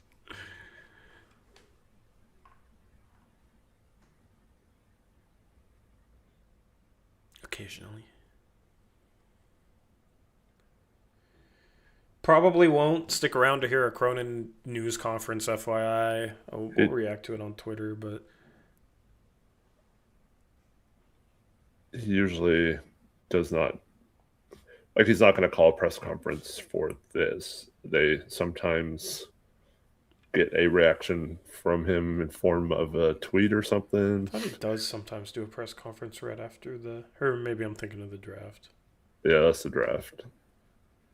Usually we have a game later, so there's just like Brooke will ask him a couple questions, or he'll do like an interview at the game. Same with Olshey, but yeah, I mean we can talk about like what's next even before this clock ticks zeros. I mean, the Blazers are just trying to get healthy. They I feel like they'll make a move next offseason to maybe improve, but I don't really know who that's going to be. It feels like there's going to be less players on the market in terms of stars. Like AD got traded to Washington. They're going to see that out, right? Jaren Jackson Jr. got traded. Ja still hasn't been traded, so like he's somebody that I think will be on the market this offseason, but he makes no sense for the Blazers. Giannis, I mean, who knows what the hell happens? That's going to be, even if nothing happens, that's going to be a saga this summer.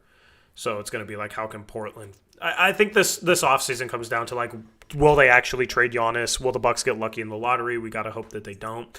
And then if they actually are seriously thinking about trading Giannis, who can we get from a third team? You know, can we get Evan Mobley if he gets traded to the Cavs for the Bucks picks, and then maybe Cleveland's also trying to sign LeBron after trading for Giannis. Like that's what this offseason I think is going to end up being, because I don't really see, without a Giannis trade, I don't really see there being a lot of high-level targets for the Blazers in terms of an upgrade on the market.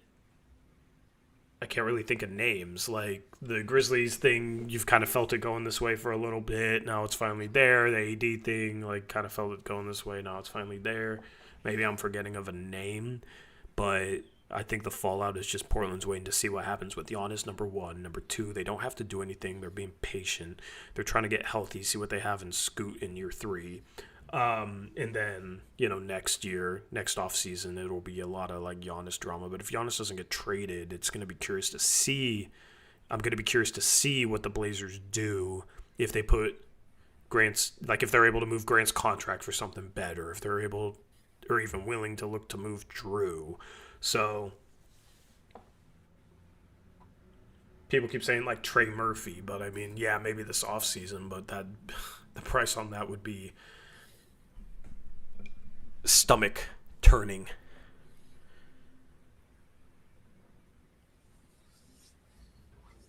I mean, look at what the Pacers just gave up for Zubac. Probably be a similar trade for Trey Murphy.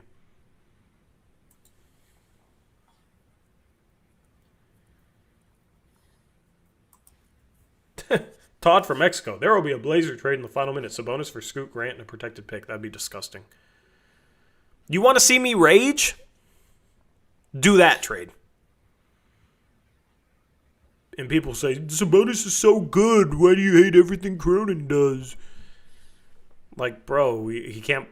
Don't want him playing next to Klingon. The defense hasn't been good enough this year to add somebody who's that bad of a defender. Trust me, I'm not just going to hate on a Gonzaga guy to do so. Just to do so, but like fit doesn't make sense at all. Do I have a hat nearby to throw? Actually, I do, but I don't have the setup behind me that I can like throw the hat onto. There's really nothing to aim for. I mean, there's that like display shelf thing. Yeah, I'm not trying to knock something off.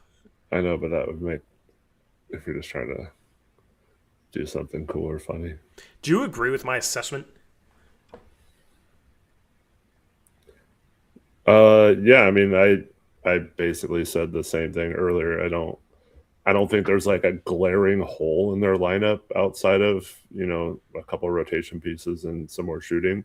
I don't think they have to make a huge move, but be patient and wait for that and see what you have the rest of the year with this roster kind of healthy.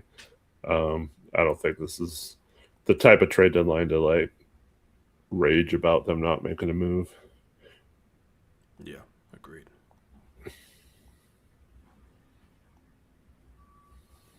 Agreed.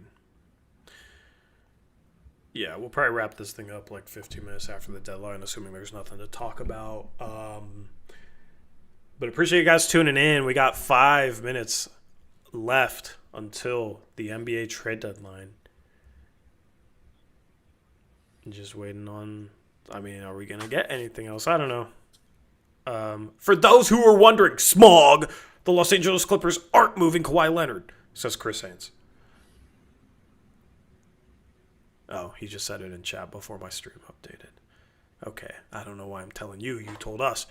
Anyway, they changed the moderator symbol. Is that just on Streamlabs? No, it looks a little different. It's like a badge. If you're new to the channel, we do post-game live streams after every single game. If we're mad about a game, we will show it. I raged last stream. We'll talk about the good and the bad. We don't sugarcoat things. We tell it how we see it. We can, if Cronin has any comments, we'll probably break them down on the next post-game show. We'll talk about Scoot's debut, so make sure you tune in Friday, assuming Scoot plays. That's tomorrow night. We'll have that post-game show. Maybe he'll play Saturday. One of these two games would be cool. I think he'll play one of these two, even if he plays Friday. I don't think he'll play Saturday. I don't think they'll play him on a back-to-back fresh off this injury. But we'll talk about how he looks like, all that good stuff. So make sure you subscribe. Make sure you hit that like button. Shout out to Smog, member for 61 months. He says, like the stream bozos. Yes, listen to Smog. Thank you, Smog. And, yeah. Rip City asked if they don't make a move to open roster spot for the two ways, how long do you think it would take for them to cut a player to make space? What I think will happen is you'll see them wait as long as possible. So I would assume repair would be cut then as soon as City's games run out. So I think it's going to be.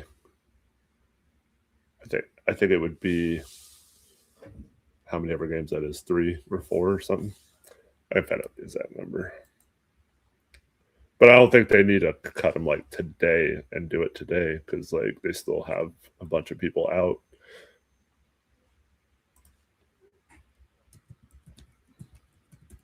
I don't know if you're muted or not talking. Who's going to be the other guy they cut, though, if they're trying to put both of them on an NBA roster spot? I already said Thibault. Oh, Thibault, yeah. Yeah, that's right.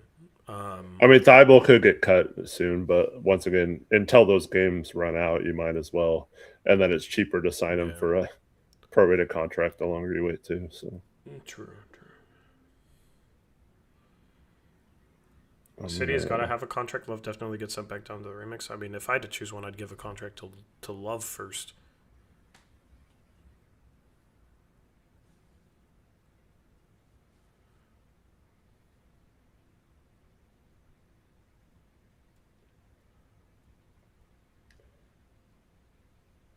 I missed this earlier. Amari Williams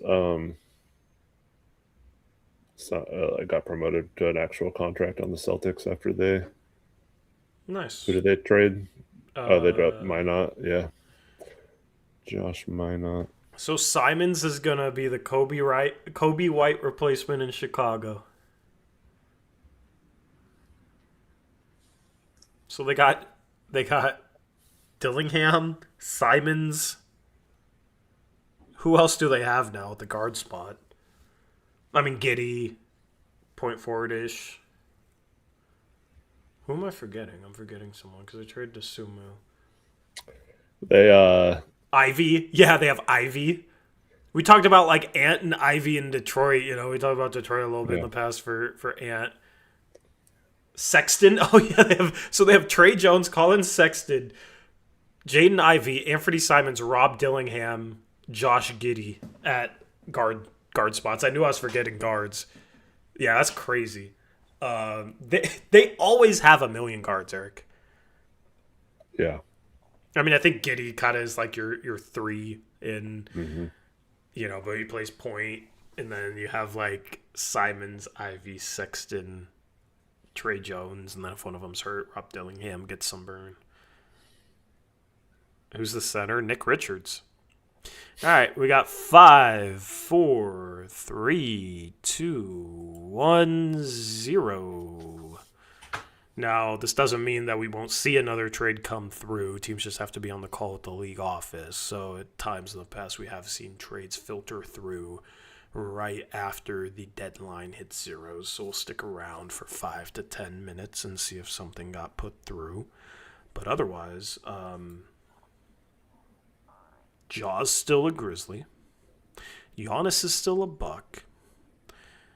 He didn't do anything. He did nothing, once again. Houston did nothing. Spurs did nothing. Yeah, it's like all the bottom feeders are the ones that bought. Kings keeps Those, the bonus. Toronto did yes. nothing but Chris Paul. Like weird. The Kings did absolutely nothing. Like, why is Sabonis still there, man? Jake Fisher, right on cue. There will be no DeMontis Sabonis trade. Sources say he's sticking in Sacramento. I can't believe Jaw's still in Memphis. They trade Jaren, but they keep Jaw. So is Jaw going to play tomorrow? I see Blazers fans do it. I see Blazer fans mad about doing nothing, but this was always the plan. They're going to see if they can make the playoffs with the score. You're correct about one thing. Doing nothing is always the plan. Yes. Jaw's actually injured, Tori. They can still trade him. But yeah, I guess he wouldn't play tomorrow. Is he still injured? I don't know. I don't pay attention to Jaw.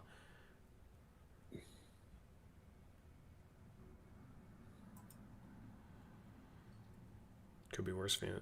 Could be worse guys. We could be Kings fans. I'm so pissed at the Cavs, man. What do you mean, bro? I mean, I get wanting to keep Garland, but Garland and I think Harden is better for you guys trying to win right now. And you're going after LeBron to bring him back. Like, could be a player. Giannis trades this off season. Alex, last year you were mad that the Cavs had too good of a record. So now this year they don't have as good of a record. So you should be happy, I thought. Also, you were the Cavs in the mock-off season and completely tore the whole roster up. So I don't Yeah. think you should be long. What did he do again? What did he do again? He traded like everyone, didn't he? Yeah. Outside of Mitchell. Yeah. And I think he was going to trade all those guys if we would have let him. But Yeah, we had to step in. he traded Jared Allen. He traded Garland. Yeah. Yeah, it was bad. It was bad. Let me see.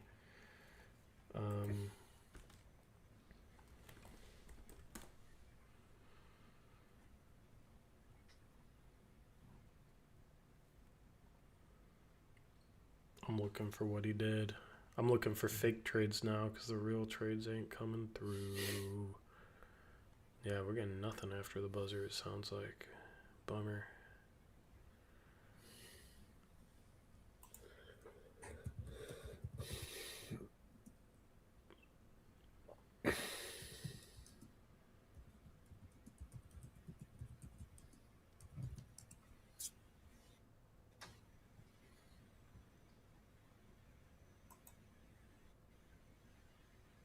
Man, we had so many trades.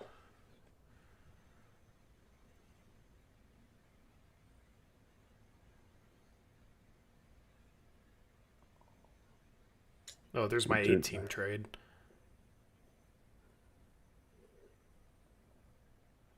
My masterpiece. Let's address that when it happens. Let's not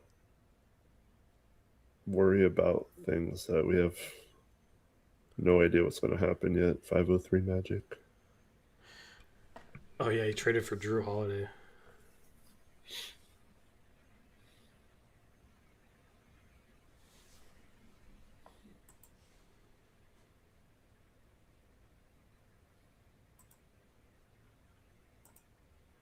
Anyway, thoughts post deadline. I mean, we kind of been talking about it, but just quick summary before we end the stream. I mean, a lot of movement NBA wise. A lot of teams made a crap load of moves. I don't think this was the deadline for the Blazers to do something similar. I am surprised they did nothing today. I'm surprised they didn't just salary dump someone, but that obviously means that repairing Chris Murray and guys like that had no value. Hopefully that doesn't mean the Blazers still value those guys like past this season. But I'm thankful that they at least made the trade to get a shooter in Krejci, and so we got one. Did something.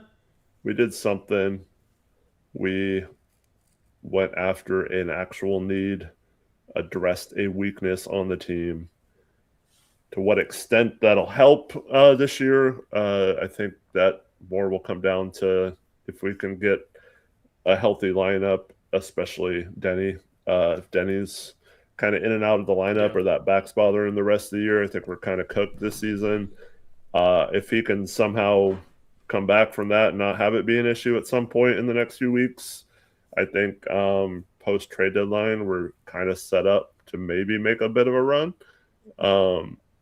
But yeah, I think overall for the Blazers, they didn't need to do anything crazy or a bunch of moves, but kind of set up to still have a bunch of assets this summer. And we either make the playoffs and lose that pick to the Bulls and have all our future picks in basically usable or movable, have a couple of extra ones as well, or we get that pick and add a lotto pick and a loaded draft, even if it's like the 12th pick or whatever ends up being. It's still a good asset in this draft, I believe. And so yeah, I still think we'll be fine. But I mean, you guys know me. I if I thought they should have made a trade today, that's just flat out waived Cam Thomas. Wow, that's crazy. I've never seen a 20-plus point per game scorer be so bad that he's on a cheap contract and just gets waived, can't get traded. That's crazy. He's on a qualifying offer, right? Yeah. So he had veto power, so maybe they didn't. I guess, yeah. That's crazy. I mean, he's a bench scorer for a team, like, that's crazy. The Bucks should pick him up. Yeah. Yeah. There you go. There's your Bucks deadline acquisition. Blazers should pick him up? No. I don't want Cam Thomas. I like him on the Pistons? No way. No way do I like him on the Pistons. You do not mess up a 1 seed by bringing in a player like that. A player like that, man. Cam Thomas is good, says Reese. He can score, but he does not play in the flow of an offense. He hijacks the offense. Malik Monk's still in Sacramento.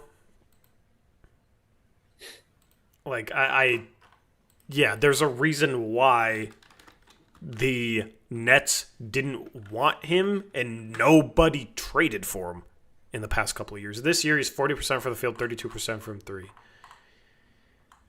First career is a 55% true shooting percentage guy. He can score averages. I mean, he averages, per 36, he averages 4 to 4.5 assists per game with like 3 turnovers. So, you know, that's something. But he just like doesn't fit into a team concept offensively. And he's never going to be good enough to hijack the offense the way he can and be on a playoff team that wins playoff games. Like, he's fine as a sixth man where you don't have bench scorers and you just like turn over the bench unit to him and just let him shoot his shots and cook. But it's not that, it's not that valuable. It'll be valuable to the right team. The Kings only getting DeAndre Hunter and trading no one else is the most Kings deadline possible. I know, absolutely. Like, that's the thing. At least we're not Kings fans. Like, at least there's a lot of other teams that should have probably made some moves, found a way to move some pieces, and they didn't. So, not too bummed about this. We'll talk about it more on the post-game show tomorrow. But, yeah, the Grizzlies still have Ja. The Kings still have Sabonis. There was a lot of moves before today, and then today, outside the Zubac thing, there really wasn't a whole lot. So, thank you guys for joining us for the trade deadline stream. Anything else, Eric? Well, one thing about the Blazers, so there is a scenario where, because you can use the mid-level exception to trade for players now.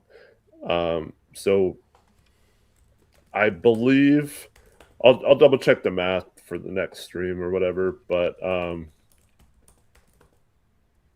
we have a situation where if you let Thibault and Rob Williams walk at the end of this season, I think you would be able to use the full mid-level exception, and that would allow you to maybe make a run at a free agent or a player that you might have been looking for now without having to give up a ton. But yeah, that's the only thing I can think of short of just wanting cutting those guys for roster spots. The Blazers only 1.4 million under the tax right now, so they don't really have a lot of room to sign anyone. Or, I mean, Love and Sissoko be cheap prorated contracts, so you can probably do that. But I expect them, like I said, to wait till the last possible minute for that. I just brought up, so City Sissoko has 4 games left. Caleb Love has 7. So they have to make a decision fairly soon on those guys. But that gives them a week or so for City, and maybe a little longer because I think that extends to the All-Star break for Love. But by the All-Star break, I'd assume that they would do something with those roster spots if the plan is still there. Maybe they've soured on that plan or something, but I don't know. But no, buyout market, here we come, is not applicable to this team, Marv. They will not be players in the buyout market, in my opinion.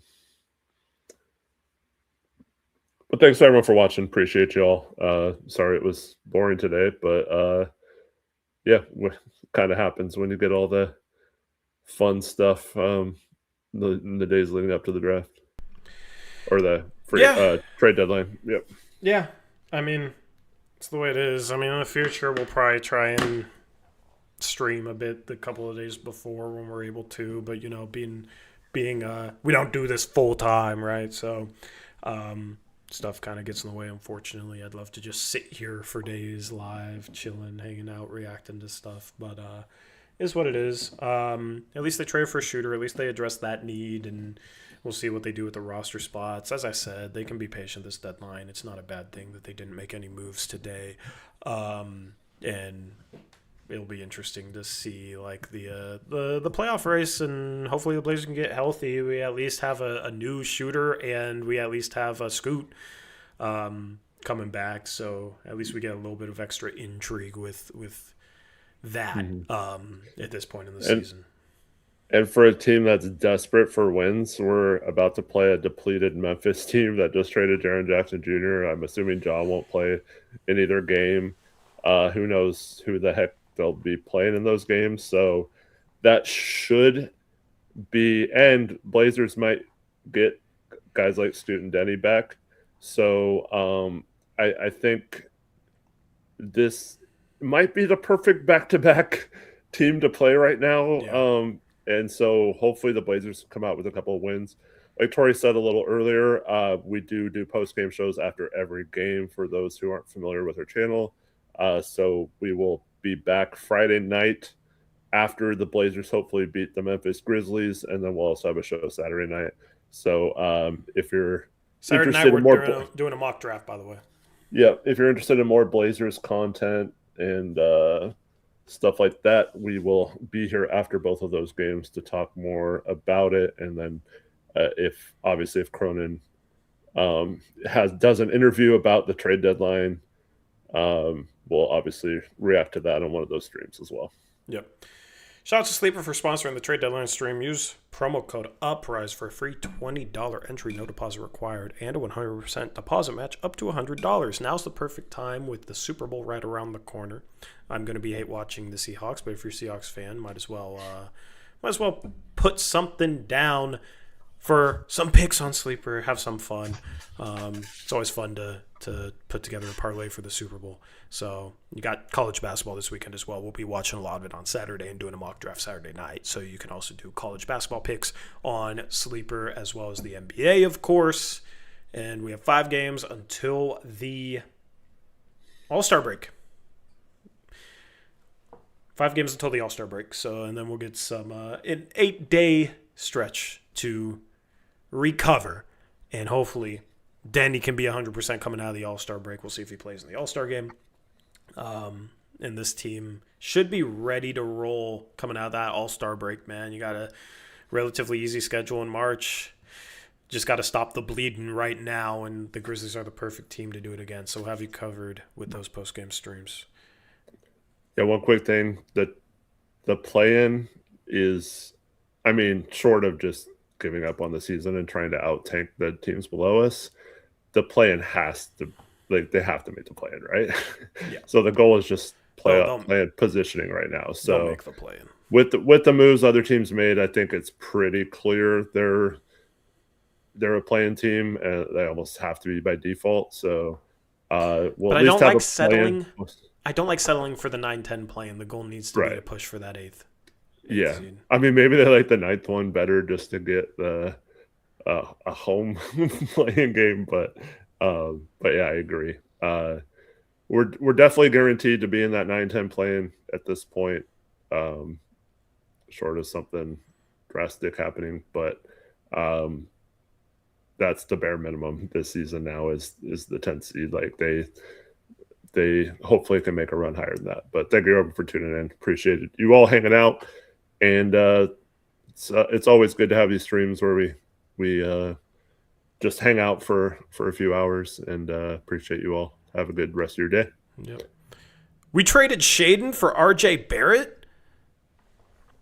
That's the new We Cut Zeller. Shout out to you if you know. Anyway, shout out to Sleeper. Use that code Uprise. Blazers did not trade Shaden nor anybody today, but we at least got a shooter. That was for you, Brody. Anyway, thank you guys for tuning in. Yeah, we'll be back tomorrow and Saturday with postgame shows. Looking forward to that. Looking forward to watching Scoop play. Looking forward to Krejci having his first good shooting game because that's going to be fun to have in Moda Center. Some shooting, man. Anyway, we're out of here. Have a good rest of your Thursday. Until next time, as always, peace out. Go Blazers.